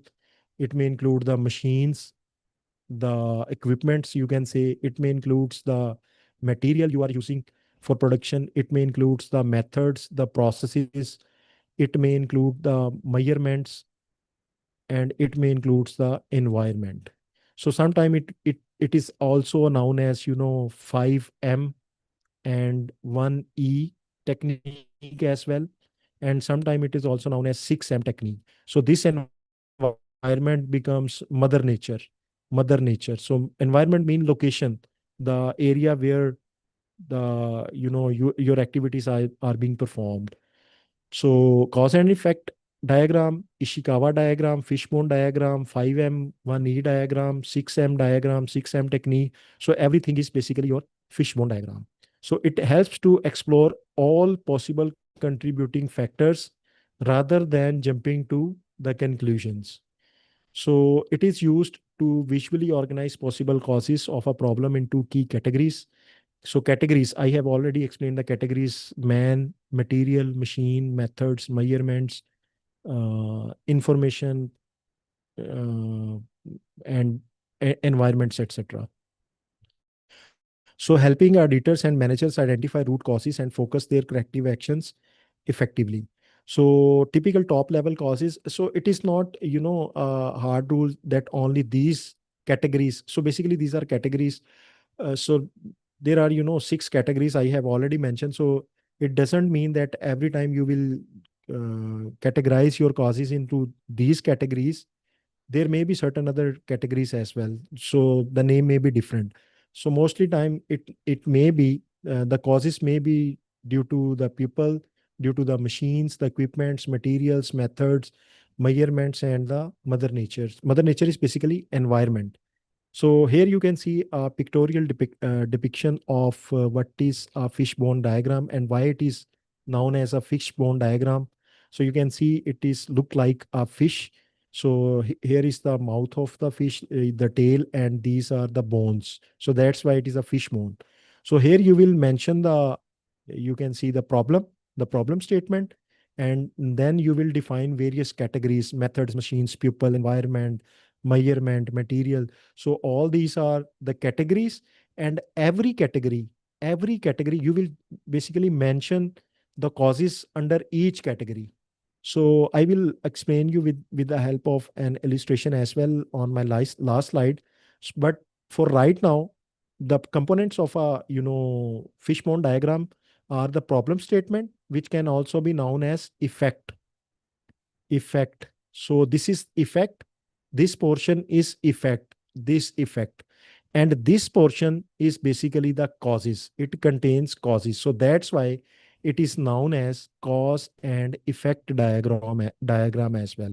So here we will mention the problem, and here in each category we have 2 types of causes. One is primary cause, and every primary cause, it may contain various sub causes. So it may contain various sub causes. So like this, what we will do, we will mention the problem statement. We will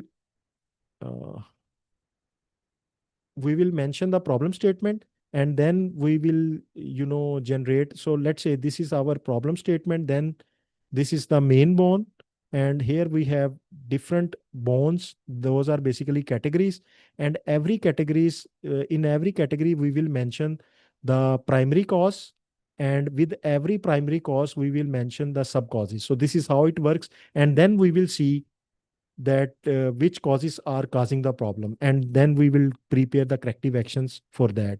So problem statement, categories, primary causes, and secondary causes. So moving forward, steps to construct a fishbone diagram. So here are a few steps I have already explained, but let's have a quick look on these steps. So define the problem. So always whenever we are going to identify the root cause, we will start from the problem. So clearly state the issues or undesirable outcome at the head of the fish pond. So I have already explained this, but this is just for your,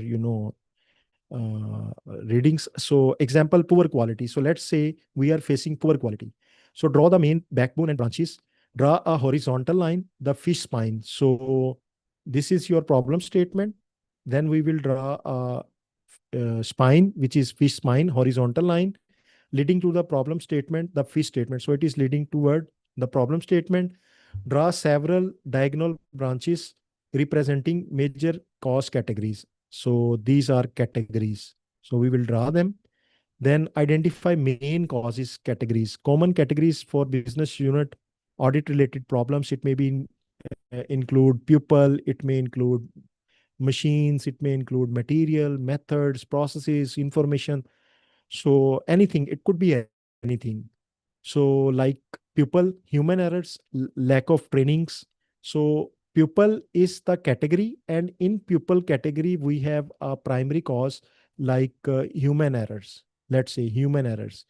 And why this human errors? Due to lack of training. So this is a sub cause. Lack of training is a sub cause. So this is how we will draw a fishbone. Then processes, inadequate procedures, lack of documentation, technology, system limitations, software bugs, materials, quality materials, wrong inputs, you are not providing the right mixture. Then environment, workplace conditions, time pressure, management, poor supervision, unclear priority. So now you can see here the categories are different. So you will mention the categories according to your needs and according to your business activity and according to your problem statement. So it is not a hard coded categories which you have to follow. Then brainstorm possible causes. You will mention primary causes and the sub branches, smaller causes. So here the important point is encourage open discussion, no judging ideas at this stage. So at this stage, you will have various stakeholders. So encourage open discussion. So they can share any type of input. They can share any type of causes. You are not supposed to stop them. You cannot judge by. You cannot reject their causes. So you have to mention all types of causes. It is basically a collective activity. So analyze and identify the most likely root causes. So you will are the important or what are the critical or what are the true causes for the problem. Then highlight the most probable or recurring causes that appear across categories. Then develop corrective actions, translate key causes into actionable solutions, prioritize based on impact and feasibility. So this is illustration for that purpose. So you can see here we have the problem of poor quality. So this is poor quality. These are our main categories: machines, methods, management, and pupil. So these are few of the major categories. This is our problem statement. In fishbone diagram, we will mention it in concise way, but it will be properly mentioned in your supporting documents that what is the actual problem statement. Then we have various categories, and every category have some, you can say, primary cause. So this is primary cause. This arrow is primary cause, which is maintenance. So maybe due to poor maintenance, there is poor quality. So why maintenance cause? There are sub clauses: wear and tear, wear and tear of the machinery, obsolescence of the machinery, lack of tools.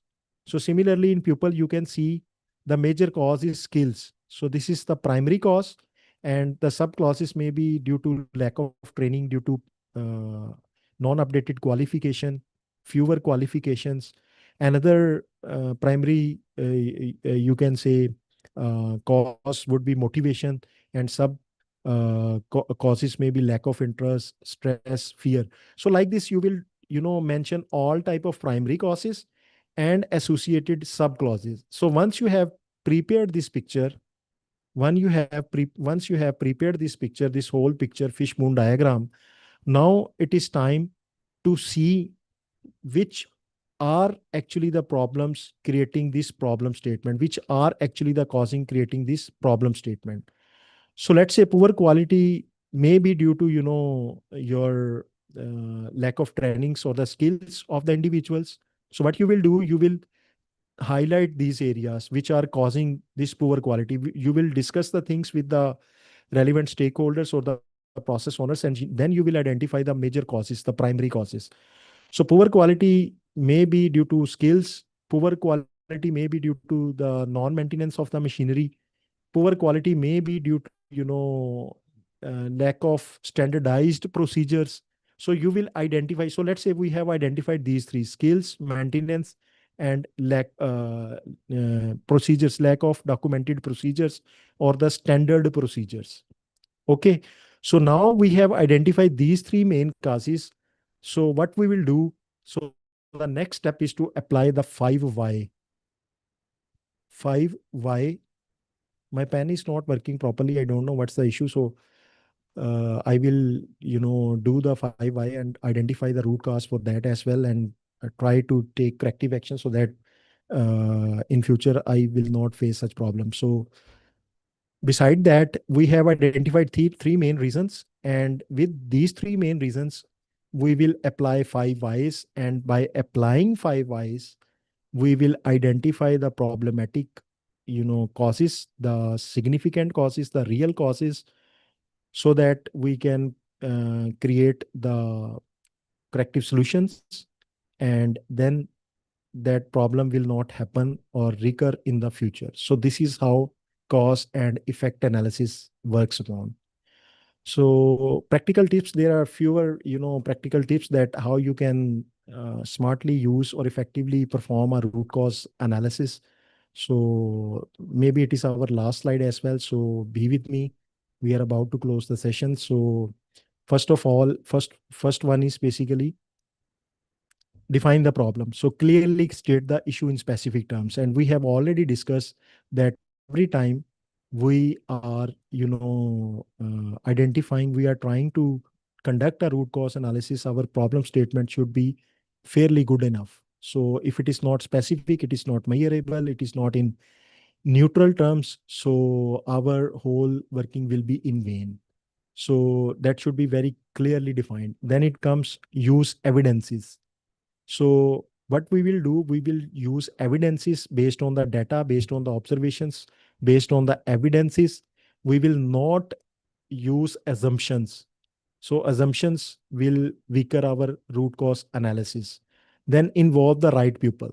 So to whom we can involve the process owners, the persons who are involved in the processes.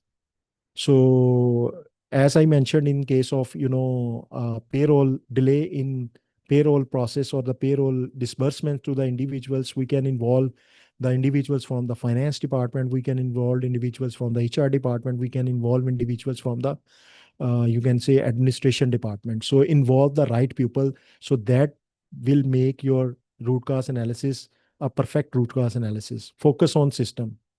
So as I said, that you should be curious about the things. Your focus should be on systems, not on individuals. So you will not blame the individuals. You will not say that A has done this error. Instead of this, you will ask why this error has been incurred, why there are missing, validations, why the trainings are inadequate, why the workload is unrealistic. So you will ask why.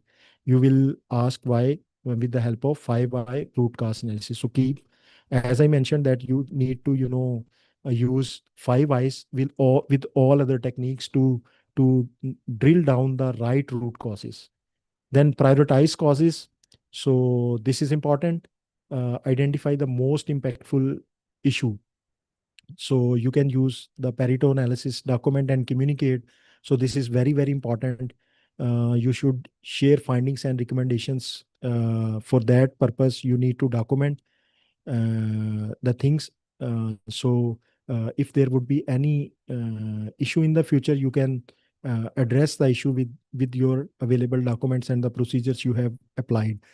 Verify and follow up, ensure solutions are effective.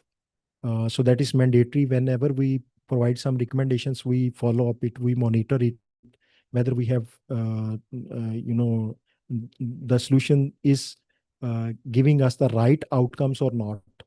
Then build into culture. So you should encourage the employees to use RCA in daily routine works. So they can ask if there is a problem at a real time when someone is working or performing his job.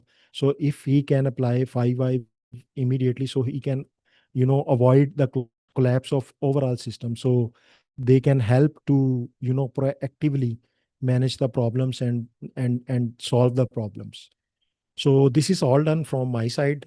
Thank you again, everyone, and especially the ICMA Pakistan and Islamabad Branch Council for providing me this opportunity to share my knowledge, whatever I have, with the amazing participants. So I have tried my best to share everything in this limited time. So I suppose that you have learned new things. So Imran Saab, hand it over to you. Thank you so much, Mr. Kamran Iqbal. It was a wonderful session. Now we move on to the question and answer session. The first question is from Mr. Imtiaz Bashir. He says that I have a question. How can cross-functional collaboration enhance the quality of root cause analysis, especially when problems cut across multiple departments? I repeat, how can I got question. Okay. I got question. So that is, we have already discussed this. I don't know who has shared this question. I suppose it is, you have named it. Let me check it. Mr. Imtiaz Bashir. Imtiaz Saab. So Imtiaz Saab, we have already discussed the question. I have already mentioned that we have to involve the individuals. We have to involve all the stakeholders, the right stakeholders, when we are, conducting a root cause analysis. So it will help us to have a collective wisdom, and they will also share the real-time problems they are facing, the underneath reasons. So definitely, I am, elaborated with the help of a payroll process, that finance department is involved, HR is involved, and administration, they are also involved. So we will, involve right individuals, various individuals from these departments, so that we can effectively and efficiently identify the root causes and the problems. So I hope that I have already answered the question. Sir. Mr. Muhammad Yusuf Khan, a practicing member of ICMAP, he has a question. Kindly explain last point of 5Y technique, things beyond your control. Okay. So actually, I have already, explained this point as well. So this is basically when you see that the things are beyond your control, meaning that if there is a reason due to, you can say, unfavorable economic conditions or unfavorable regulations or unfavorable, things which are basically not in your control, you cannot correct them. So due to any, environmental disaster, due to any natural disaster. So these all are the example of beyond your control. So you have to manage the thing. You can take only corrective action for the area under your authority, under your control. So if something is going beyond your control, so whatever you have at the why before that point, before that reason which is beyond your control, so that would be the root cause for your problem. Yeah, Yes. there is a question from Mr. Imtiaz Bashir. He says that I believe that root cause analysis often involves degree of subjectivity, as it depends on human interpretation and judgment. In your experience, how can organizations strike the right balance between subjective reasoning and objective data-driven validations when identifying the true root cause of a problem? Again, I have mentioned in the slides that we have to, avoid as far as it is practicable to apply the judgment. So how we can avoid the judgment? We can collect the evidences with the data available, with the information available, with the involvement of the right individuals, with the,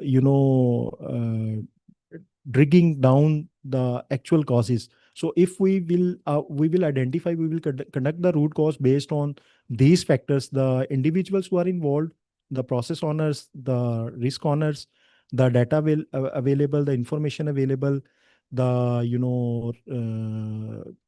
departments involved. So we can go with objective, or we can proceed objectively. Yes, always there is a component of judgment or the subjectivity, but if we have the correct data, we have right analysis, we have the right individuals involved, then the objectivity will be sustained, and there would be lesser subjectivity. But definitely there are still some component of subjectivity as well. Yes. Our next question is from Mr. Muhammad Saeed. He says that all these categories are static in this diagram, or we can change, for example, departments instead of categories, and then their causes. He is asking about perhaps about the fishbone analysis. Yes, definitely. So definitely you can change. It is according to your, requirements. It is according to your conditions. It is according to the problems you are facing. So these are not, a rule that you will always follow these categories.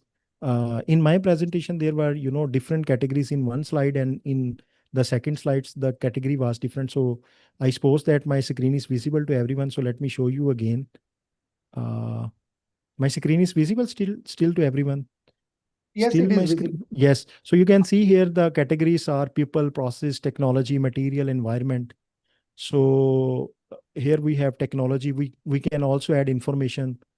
And in my previous slide, here it was man, machine, material, methods, measurement, mother nature, environment. So definitely it depends upon the problem you are facing, the environment in which the organization, the real condition you are facing. So definitely these are not hard coded, or you have to strictly follow these conditions and criterias. It depends, it varies from organization to organization, problem to problem, condition to condition, and your experience as well. Yes, please. Yeah, next question is, who will give the target, whether management to department, or internal audit to management, or audit committee to management? Which target? Who will give the target, whether management to department, or internal audit to management, or audit committee to management? I can't understand the question. So, Saisab, if you can unmute yourself and ask directly the question. So it is basically Perhaps he is talking about root cause analysis. Who will initiate the root cause analysis? okay. Who will So if the direct question, direction yes, for that? Okay, if the question is, अगर question, चलें आपका उर्दू में answer करते हैं। अगर आपका सवाल ये है कि कौन किसको कहेगा कि आप रूट काज एनालिसिस करें, सो मैंने मिसाल से बताया था कि it can be on both side of the tables. Internal auditors, when they are identifying, or any auditors, external auditors, even if they are finding, if they are preparing any finding or observation, और they are providing any recommendation, so वो and अपने and पे क्या करेंगे, वो root cause analysis करेंगे. और root cause जो है, अब तो नीड ऑफ द आर है. मैंने बताया था कि अब इंटरनल ऑडिट के जो नए स्टैंडर्ड्स आए हैं उनमें ये कैटेगोरिकली मेंशन है. मैंने उसके रेफरेंसेस भी दिखा दिए कि पहले ही होता था कि अगर आप कोई ऑब्जर्वेशन देते हैं तो observation should include at least minimum 5 or 6 things which include criteria, what should have happened, condition, what had happened, then cost. In previous standards, it was mentioned cost. Cost means the reason behind the deviation of criteria and condition. So now the word has been changed to root cause instead of cause. So internal auditors, they have to identify the root cause when they are suggesting the recommendations or presenting the findings and observations, as well as if the management, even ना सिर्फ management, even अगर कोई individual भी, जैसे सही साहब आपका ही कोई प्रॉब्लम है, तो आप भी इसको कंडक्ट कर सकते हैं अपने तौर पे. सो कोई भी बंदा अपनी डिपार्टमेंट में अपनी जो प्रोसेस में, अपनी पर्सनल लाइफ में, सो कोई भी इसको कर सकता है। इंटरनल ऑडिटर्स को मैंने एक मिसाल दी थी, इसलिए उन्होंने सजेस्ट किया क्योंकि इंटरनल ऑडिटर्स इस तरह की चीज़ें अक्सर कर रहे होते हैं। सो उन्होंने उनकी एक्सपर्ट एडवाइस के लिए उनसे कहा, जो हमारी केस स्टडी थी पेरेटो एनालिसिस वाली, कि आप हमें इसकी वजूहात आइडेंटिफाई करके दें। So it can be from management side, it can be from internal audit side, it can be from external auditors, and it can also be done by individuals as well. So I suppose that you got the answer. Yes. Thank you, Kamran. Next question is, what do you do? Okay. What do you do when the process owners resist RCA because they fear blame or exposure? Okay. So actually think it,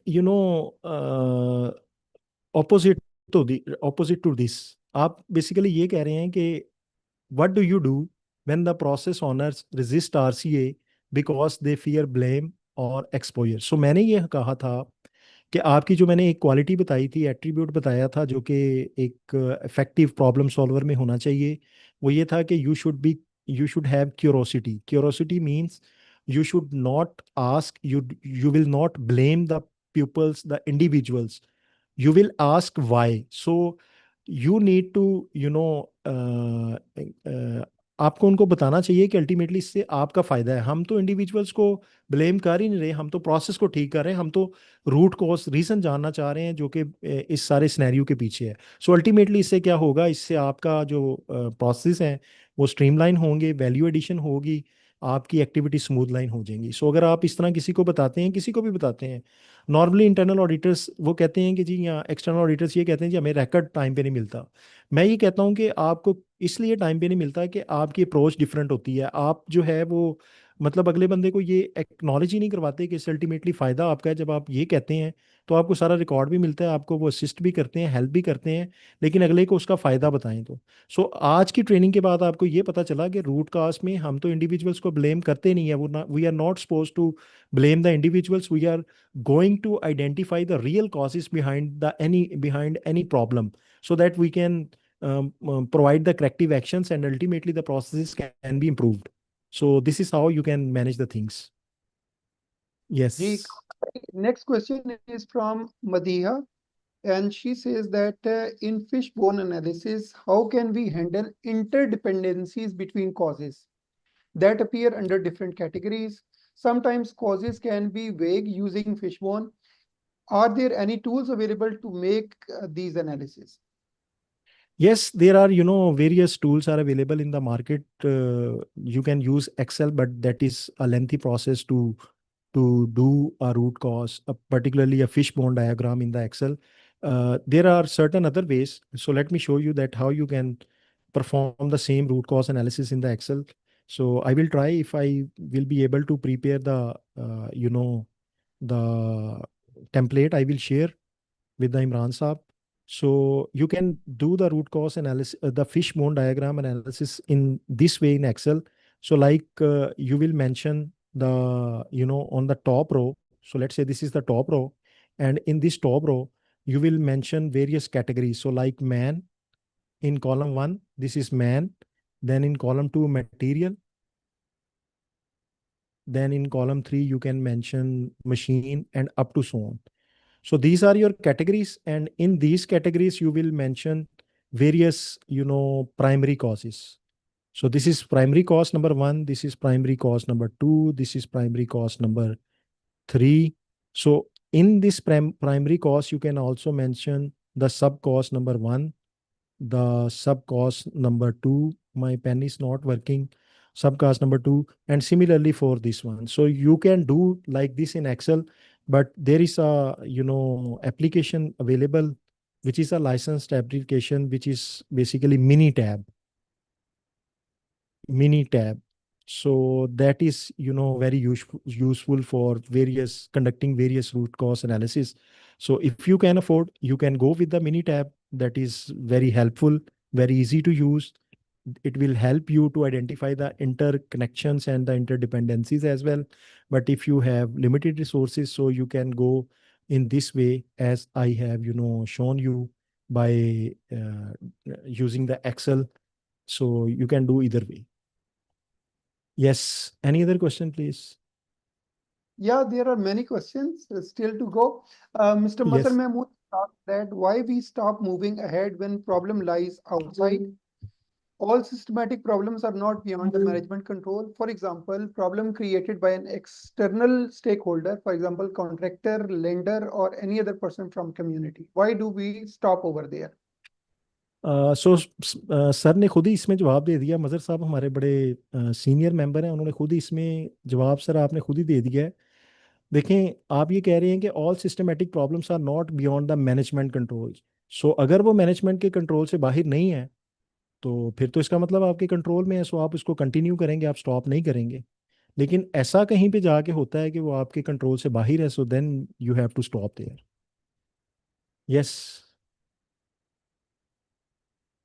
G, next is what is the most common mistake internal auditors or management teams make while conducting RCA?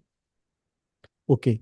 So whatever we have learned today, I suppose it is Muhammad Ali. So जो भी हमने सीखा है, अगर आप ये वाले काम नहीं करेंगे, इस वेबिनार से फायदा नहीं उठाएंगे, सो ये सारी की सारी मिस्टेक्स हैं। You should have 3 attributes: critical thinking, system thinking, curiosity. You should not blame the individuals. You should use the right approach, right tool to identify the root causes. You should avoid judgment. You should remain objective, and you should involve the right individual. So all these things are mandatory. You should define the problem correctly based on specific, measurable and factual conditions. So all these things which you should consider. If you will ignore any of these, so it would be mistake. Yes, please. Mr. Saqib Jalil Malik has the question, how important is it to know your counterparty in root cause analysis involving 5 Ws and 1 H, like who they are, what they need, and how they operate? How important is to know your counterparty in root cause?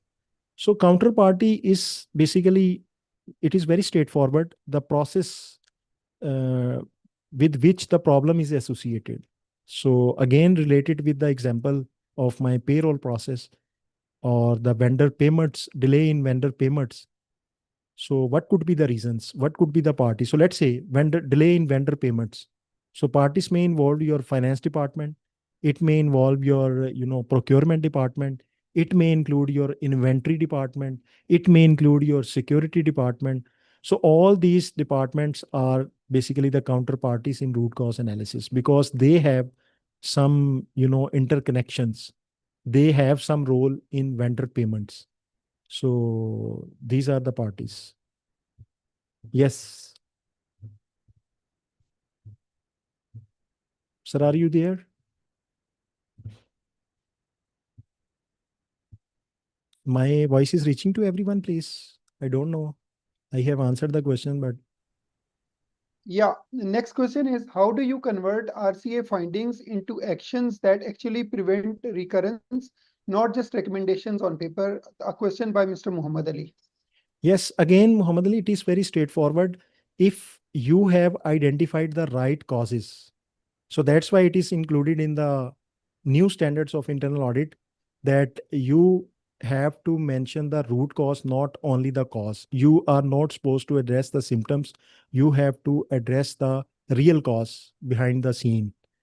So if you are providing the real causes, then definitely your recommendations will be in action. So everyone will, adopt, everyone will implement those recommendations. So the point is that you have right identification of the right root cause. Yes, sir.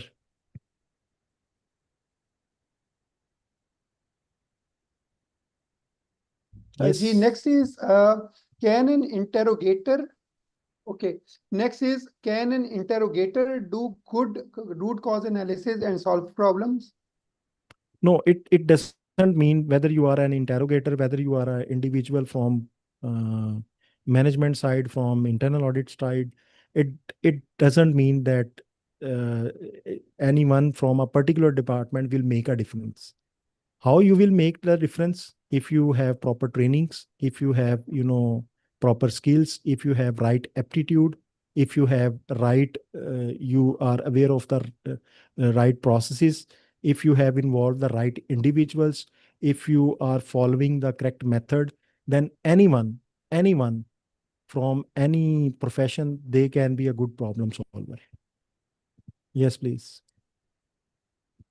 Okay, next question is, what is the role of logical thinker in root cause analysis? So this is simple. You can say an attribute.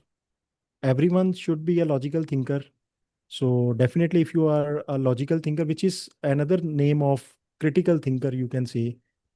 So this is an attribute which everyone should possess who is conducting the root cause analysis. ये basically शायद refer कर रहे हैं Edward de Bono की वो जो 6 thinking heads हैं, जिनमें से एक हेड लॉजिकल थिंकर का भी है। तो वो डिफरेंट 6 लोग बैठ जाते हैं, हर एक की एक एक अपनी अपनी एक प्रॉपर्टी होती है, एक उसकी एक खासियत होती है, और उसने वही काम करना होता है। तो ये लॉजिकल थिंकर एक बंदा होगा आउट ऑफ टीम ऑफ 6। तो ये कह रहे हैं कि उसका रोल क्या है रूट कॉज एनालिसिस में, कि वो लॉजिकली सही। थिंक कर रहा हो। लॉजिकली थिंक तो करना चाहिए ना। आप चाहे किसी भी प्रोफेशन से हैं, आप किसी भी इसको देख factor को, आप जरूरी नहीं है कि आप रूट कॉज एनालिसिस ही कर रहे हैं, आप कुछ भी कर रहे हैं, so you should have a characteristic of logical thinking, so that would be a plus point Okay. for you. Mr. All right, Ji. Mr. Ahmed Ali Etamad has a question. Do every finding or observation need root cause analysis? No, it depends upon the issue. So sometimes it happens you deploy a control for an asset of 50,000, you deploy a control of 500,000. So that is not a prudent decision. So if the problem is significant, then you need root cause analysis. But if the problem is not a significant issue, it is a minor issue, so you are not supposed to use the extra resources, or you can say the things which will cost you higher as compared to the benefits available. Mr. Faisal Riaz has the question, how we control our staff and get better output, and how to handle difficult situations where employees are the people who are with reference hiring. अच्छा फैसल साहब, इसमें आपने जो question किया है, ये basically एक total आप प्रैक्टिकल साइड पे चले गए हैं कि प्रैक्टिकली समटाइम ऐसे होता है कि चीज़ें डिफरेंट हो जाती हैं, that is basically beyond your control.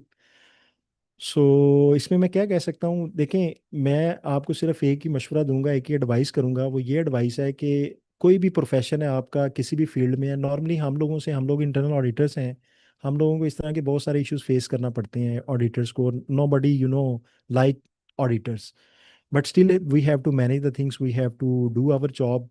सो मेरा इसमें ये है, आपको स्ट्रेट फॉरवर्ड एक आंसर करूंगा, वो ये है कि आपने अपना काम पूरी इंटेग्रिटी से, पूरी ऑनेस्टी से, पूरी डेलिब्रेशन से, पूरी डेडिकेशन से आप अपना काम करते रहें। बाकी जो डिसीजन क्या होता है क्या नहीं होता, वो उसकी आपने टेंशन कभी भी नहीं लेनी। जैसे मुझे अक्सर ऑडिटर्स ये कहते हैं कि सर हमने इतनी मुश्किल से, फॉर एग्जांपल को अगर फ्रॉड केस किसी ने पकड़ा और उसके ऊपर एक्शन नहीं हुआ, तो वो लोग वहीं पे ऑर्गेनाइजेशन में फिर रहे होते हैं और वो और दंदनाते हुए फिरते हैं कि जी हमारा कुछ भी नहीं बिगड़ा। सो मैं आपको ये सजेस्ट करूंगा, मैं उनको भी यही सजेस्ट करता हूँ कि it is not your job कि आप किसी को सजा या जजा दें। आपका काम जो है as per the guidelines, as per the standards, your job is to report the issues, the findings. बाकी उसके उसके ऊपर जजा आती है, सजा आती है, वो आपका काम नहीं है। सो उसमें आप जो है ना वो इस चीज़ को आप ना सोचें कि भाई क्या हो रहा है क्या नहीं हो रहा। आपका काम है अपनी पूरी मेहनत से, पूरी डेलिब्रेशन से काम करें। बाकी जो भी होगा वो मैनेजमेंट का काम है, उनका काम है, वो जो भी करें। Yes, anything else please? Yeah, there are 2 more questions still to go. Yes. Sada Akhtar has a question that how will you know that you have found out the root cause correctly? What was the question actually? Ghazala Akhtar, how you will come to know that you have find the root cause correctly? So I have explained the 5 why process in detail, that you will, ask various whys. So let me show it again. Let me show it again.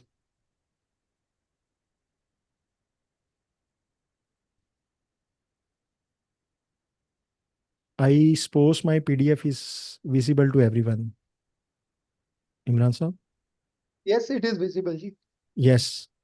So how the question is how you will come to know. So in presentation it was mentioned. Let me show the presentation first and then the.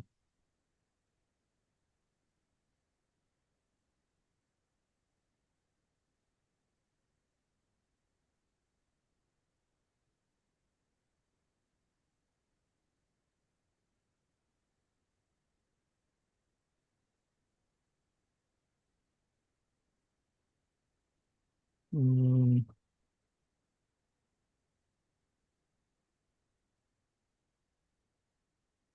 Sir वो आप अपनी वो जो flow chart था ना, yes, yes, you can see here. Sir, बहुत ज्यादा you can see here. 5 आपने रुकना कहाँ पे जब आपको रूट कॉज का पता चल जाए और जब आपके आउट ऑफ स्कोप हो जाए। एक ये चीज़ थी। दूसरा मैंने जब ये खोला था मैंने इसमें बताया था कि आप जब भी कोई प्रॉब्लम स्टेटमेंट लिखेंगे कि आपने देखने हैं डिफरेंट वाइज के क्वेश्चन करने हैं। और जब कोई ऐसा जैसे फॉर एग्जांपल फिफ्थ वाई है वहां पे जाके आपको लगता है कि जी यहाँ तो रूट कॉज आपने पकड़ ली, यहाँ फिर आपको लगता है कि अब things are going beyond your control or beyond your authority. So now you will stop here and you will check by going upward. So let me show with the help of this basically illustration. So you will move upside. So this is basically verification of the root cause. So we have identified the root cause that because our incoming inspection process was skipped to save time. So whether it was causing the alternative that were not inspected, so answer is yes. We cannot move forward because the next step is why inspection not got. So the next step would be maybe towards the vendor, and vendor is not in our control. So we will stop here. We will see that why this inspections were skipped out. This is the last point which is in our control. So we will verify it. We will move upward. So from here we will move upward. So it is leading, if it is leading towards the problem statement, so yes, this is the root cause. So if still there is any why, we can ask, so we will move forward. So assume when you are stopped, you are not able to asking further whys. So that is basically your stop line, which is your root cause. Yes, please. जी sir, इसमें अगर 5 wise आप कर रहे हो तो इनका question शायद जो मैं समझ पाया हूँ वो कंफर्मेशन बायस से रिलेटेड है। फॉर एग्जांपल अगर टीम ए है वो अगर रूट कॉज एनालिसिस करती है तो वो एक स्पेसिफिक कंक्लूजन तक पहुंचेगी कि जी इस चीज की वजह से है। टीम बी हो सकता है किसी डिफरेंट कंक्लूजन तक पहुंचे just due to their confirmation biases. तो क्या ये पॉसिबल है कि एक प्रॉब्लम है और उसके दो मुख्तलिफ टीम्स दो डिफरेंट रूट कॉजेज निकाल सकें? और शायद वो यही पूछना चाह रही है कि मुझे कैसे पता चलेगा कि मैंने जो रूट कॉज आइडेंटिफाई किया है एक्चुअली वही है। ठीक है कि वो जो लूप बैक जब आप करते हैं और देखते हैं कि जी ये रीजन है तो वो पीछे बैकवर्ड चलते हैं तो कंफर्म हो जाता है। लेकिन थोड़ा सा शायद इनको डाउट है कि क्या ये अप्रोच प्रॉपरली चलेगी या नहीं चलेगी, या मेरा नहीं, जो एनालिसिस है। अप्रोच जी, अप्रोच तो देखें ये एस्टेब्लिश्ड अप्रोच है ना, ये कोई आज की अप्रोच नहीं है, बड़े अरसे से चल रही है और मैं प्रैक्टिकली खुद भी इसको यूज़ करता हूँ। सो बहुत सारी चीज़ें आइडेंटिफाई होती हैं और उनके ऊपर एक्शंस भी होते हैं। अब रही बात आती है कन्फर्मेशन बायस। सो कन्फर्मेशन बायस का तो पहले ही हमने कह दिया कि बायस तो आपने लाना नहीं, आपने ऑब्जेक्टिव रहना है, आपने सब्जेक्टिव नहीं रहना, आपने को अपनी बायस इन्वॉल्व नहीं होने देनी। सो अगर बाइस इन्वॉल्व हो जाएगी तो डेफिनेटली आपका रिजल्ट डिफरेंट आएगा। आपने तो अपनी जजमेंट और अपना आपने एक नज़रिया उसमें इनकॉर्पोरेट कर दिया। सो आपने इसे अवॉइड करना है। आपने again on the basis of evidences, on the basis of the right individuals involved, on the basis of your data collection, on the basis of your analysis perform, अगर आप इस अप्रोच को फॉलो करते हुए जाते हैं तो डेफिनेटली आप एक राइट रूट कॉज के ऊपर ही आएंगे, जिसके ऊपर हाँ ऐसा होता है कि कोई और करे तो वो 19-20 का फर्क तो हो सकता है, बट ऐसा नहीं है कि आप 20 में और दूसरा बंदा 10 पे खड़ा है या दूसरा बंदा 40 पे खड़ा है। सो इट मीन्स कि there is some issue when you are identifying the root cause और when the other individual is identifying the root cause. So अगर आप प्रॉपर प्रोसेस को फॉलो करेंगे तो then there would be less chances of any deviation, और आप right root cause के ऊपर ही आएंगे। और अगर आपका क्वेश्चन ये जानना चाह रही हैं कि कहाँ पे मुझे पता चलेगा, सो मैंने उसका बता दिया कि जहाँ पे आपको पता चले कि अब इससे आगे कोई इसकी मुझे रीज़न नहीं मिल सकती, इस जो लास्ट वाई है इसकी आगे कोई रीज़न नहीं है, या आगे रीज़न जो है बियॉन्ड योर कंट्रोल है, so that would be the root cause which is controllable by yourself. Kamran भाई, हमें कोई 45 मिनट्स हो गए हैं क्वेश्चन आंसर लेते हुए, और स्टिल जी क्वेश्चन कमिंग अप। हम 2 या 3 क्वेश्चन और लेंगे, फिर हम सही है, की तरफ जाएंगे। सही है। Question is from Mr. Imtiaz Bashir. In many organizations, root cause analysis is treated as an operational exercise rather than a strategic one. In your view, how can RCA be aligned with broader organizational goals such as cost optimization, quality improvement, and sustainable value creation? अच्छा जी, question है इनका, in many organization root cause analysis is treated as an operational exercise rather than a strategic one. In your view how can RCA be aligned with broader organization goals such as cost optimization, quality improvement and sustainable value creation. So अच्छा, ये अगर कोई अपने तौर पे कोई individual organization इसको operational level पे यूज़ कर रही है, सो दैट इज़ फाइन। आपके ऑपरेशनल जो इश्यूज हैं, जो प्रॉब्लम्स हैं, आप उनको मैनेज कर रहे हैं। बट ये कहीं पे भी लिखा नहीं हुआ है, या जो इसके डेवलपर्स हैं उन्होंने कहीं पे भी नहीं कहा कि आप इनको स्ट्रेटेजिकल प्रॉब्लम्स के लिए यूज़ नहीं कर सकते। So you can use them for your strategic issues as well. आप इसको मतलब जो इनके जो जो जिन्होंने ये थ्योरीज दी हैं या जिन्होंने ये कॉन्सेप्ट्स दिए हैं, वो ये कहते हैं कि आप ना सिर्फ इसको अपने professional career which may be your operational process or the strategic process, but you can also use them for your personal issues or personal problems as well. So it depend करता है कि अप्रोच आप कौन सी use करते हैं, आप किस direction में इसको लेके चलते हैं। सो अगर आप इसको यूज़ करना चाहें स्ट्रेटेजिकली भी, तो आप अपनी बहुत सारी जो स्ट्रेटेजी ड्रिवन, जो स्ट्रेटेजी अचीव करने में, गोल्स अचीव करने में, ऑब्जेक्टिव्स अचीव करने में जो आपको इश्यूज आ रहे हैं, सो आप स्टिल आप वहाँ पे भी आरसीए यूज़ करके और उसको भी आप स्ट्रीमलाइन कर सकते हैं। सो इट डिपेंड्स कि आप इसको यूटिलाइज किस एरिया में करते हैं। सो you can use that. Okay, Ji, thank you. Mr. Muhammad Ali says that Imran Saab, should we get certificate after this CPD session? जी, पहली बात तो ये है कि जितने भी यहाँ पे पार्टिसिपेंट हैं उन्होंने रजिस्टर किया, और उनके पर्टिकुलर्स, चाहे वो स्टूडेंट्स हैं, चाहे आईसीएमएपी के मेंबर्स हैं, चाहे वो बाकी प्रोफेशनल बॉडीज के लोग हैं या जनरल पब्लिक है, तो आपका डाटा आईसीएमएपी के पास है, और ये definitely as per procedure CPD hours तो आपके अपडेट हो जाएंगे। रही बात सर्टिफिकेट की, तो सर्टिफिकेट इस तरह के वेबिनार्स के या सेमिनार्स के नॉर्मली नहीं बनते, लेकिन ऑन डिमांड किए जा सकते हैं। If you need it for certain specific particular reason, तो वो किए जा सकते हैं। तो आप अपने पर्टिकुलर्स शेयर कर दीजिएगा, तो आपको सर्टिफिकेट इशू हो जाएगा। नेक्स्ट है जी मजहर महमूद साहब से क्वेश्चन, अच्छा और पर this is the final question जी।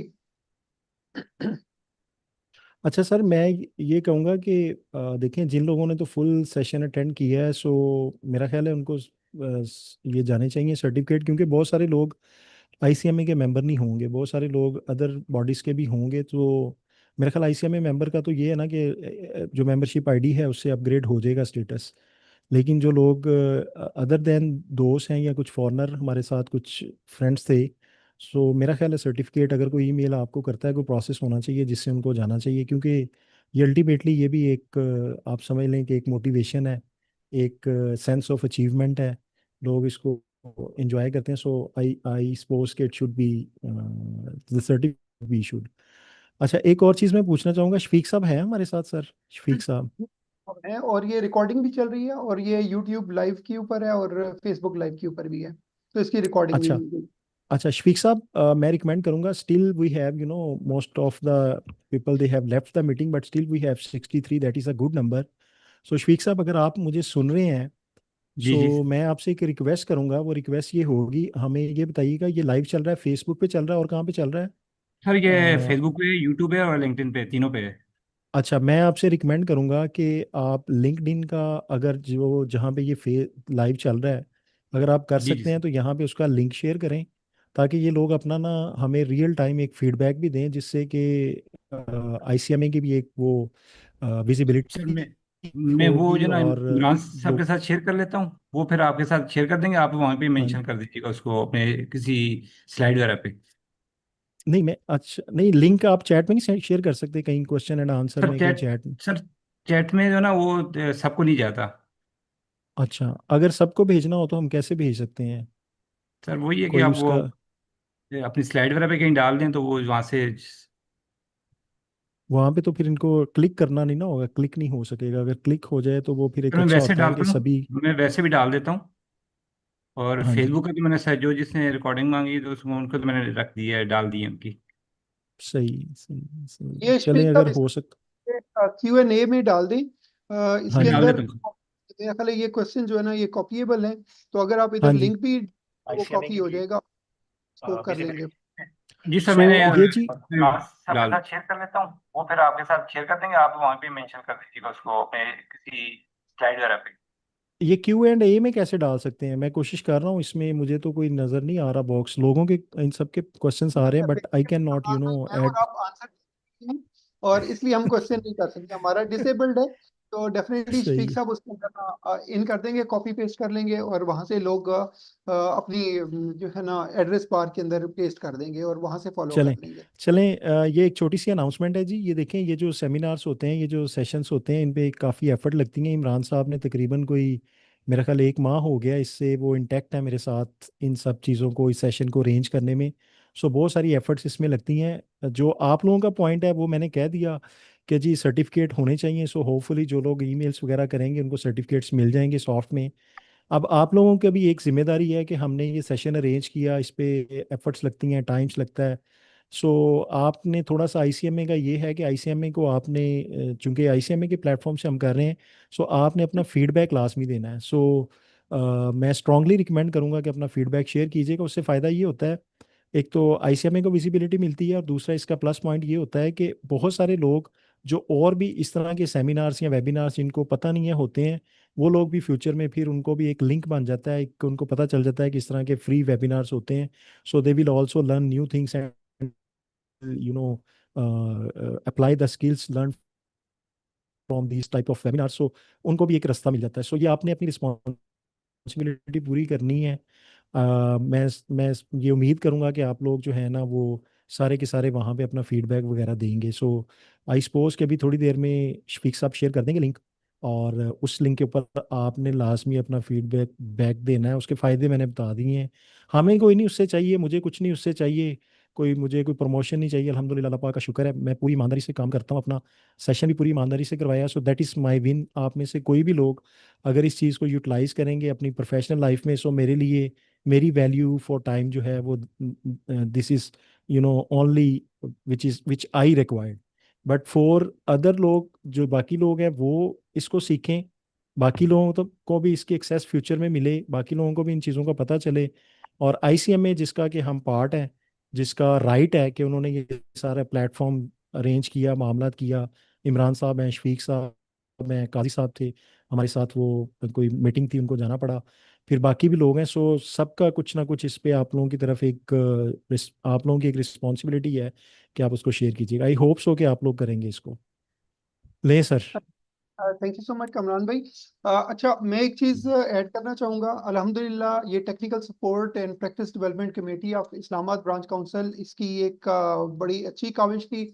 और इससे हमारा पर्पज़ ये था कि हमारे जो मेंबर्स प्रैक्टिस कर रहे हैं, those who are running their CMA firms या कंसल्टेंसी फर्म्स, उनको अपडेट किया जाए, उनकी कैपेसिटी बिल्ड की जाए, उनकी कंटिन्यूस प्रोफेशनल डेवलपमेंट की जाए। सिमिलरली हमारे जो चैनल मेंबर्स हैं जो कि इंडस्ट्री के अंदर हैं, they are doing the jobs, उनको भी एक डिफरेंट फ्लेयर दिया जाए।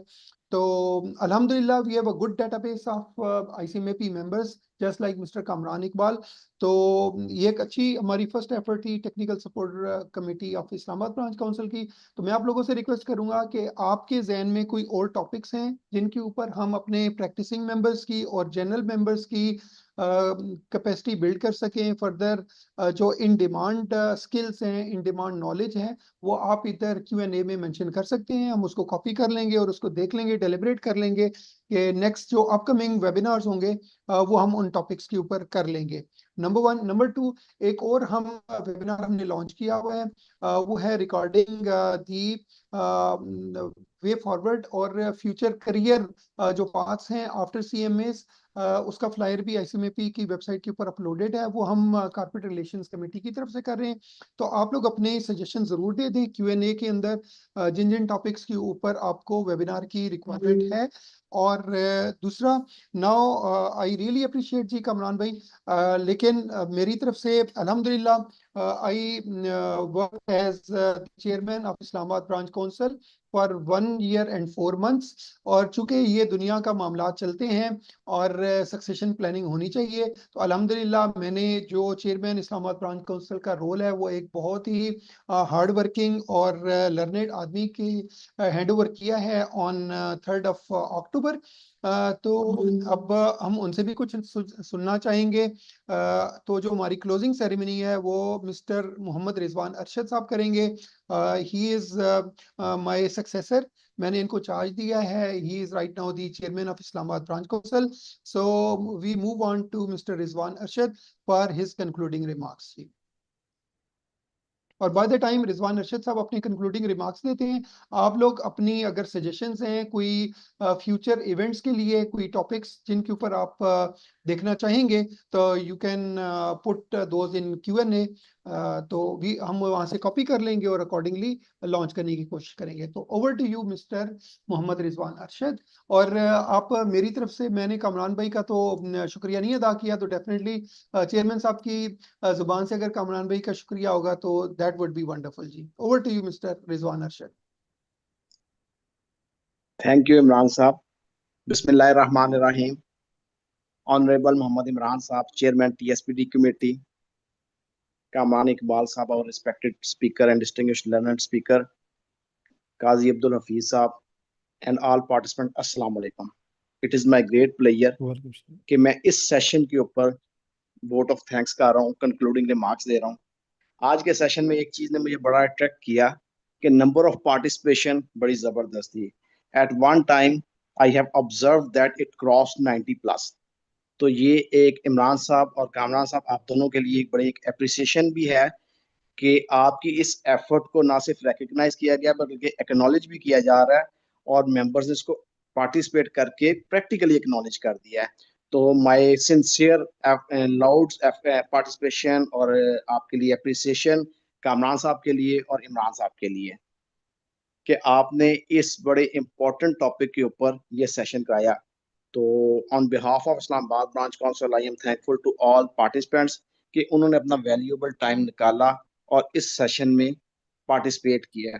तो इमरान साहब ने बड़ी एफर्ट इस पे की है, मैं इस चीज़ का खुद भी ज़ाती तौर पे गवाह हूँ कि वो काफ़ी अरसे से इसको एफर्ट्स कर रहे थे और उसकी मार्केटिंग के लिए भी उन्होंने दिन रात एक किए रखा, और आज की पार्टिसिपेशन इस चीज़ की गवाह है कि सिंसियर एफर्ट्स को लोगों की सिंसियर पार्टिसिपेशन से एक्नॉलेज किया गया।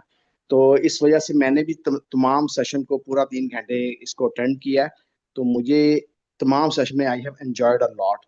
इसमें बहुत ज़्यादा लर्निंग्स अवेलेबल थी, लर्निंग मटेरियल अवेलेबल था, चीज़ें अवेलेबल थी। जैसा कि कामरान साहब ने बताया कि नए स्टैंडर्ड्स की वजह से प्रॉब्लम सॉल्विंग और रूट कॉज एनालिसिस बड़ा इंपॉर्टेंट फैक्टर बन चुका है।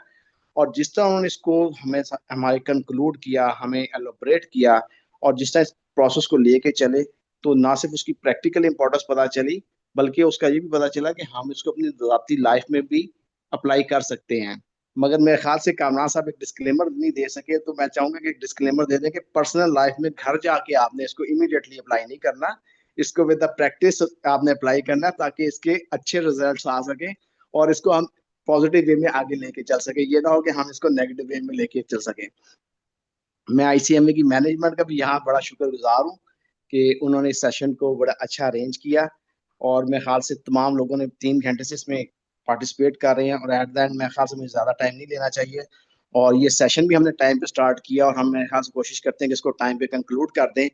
तो on behalf of Islamabad branch council, being a chairman of Islamabad branch council, my sincere appreciation to Imran Saab, Kamran Iqbal Saab, Qazi Abdul Hafiz Saab, President ICMAP, and all our participants. Thank you very much. And at the end, Assalamu alaikum from my side. तो इमरान साहब इसको आप conclude कर दें please.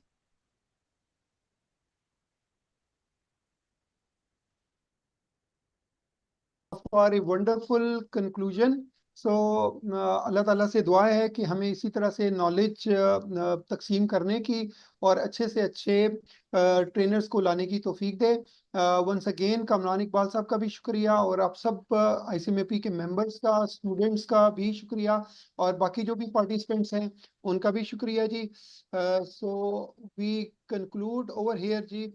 Thank you so much to the ICMAP team, the trainer, the IT team, and the TSPD of local Pakistan and TSPD of National Council. Thank you so much, everyone. Thank you so much sir. Thank you Rizwan भाई, आपका भी बहुत बहुत शुक्रिया। शफीक साहब आपका बहुत शुक्रिया। और जो ICMA ख़ास तौर पे प्लेटफॉर्म प्रेसिडेंट साहब आए, सबका बहुत शुक्रिया। अपना ख्याल रखिएगा जी, बहुत शुक्रिया। Thank you.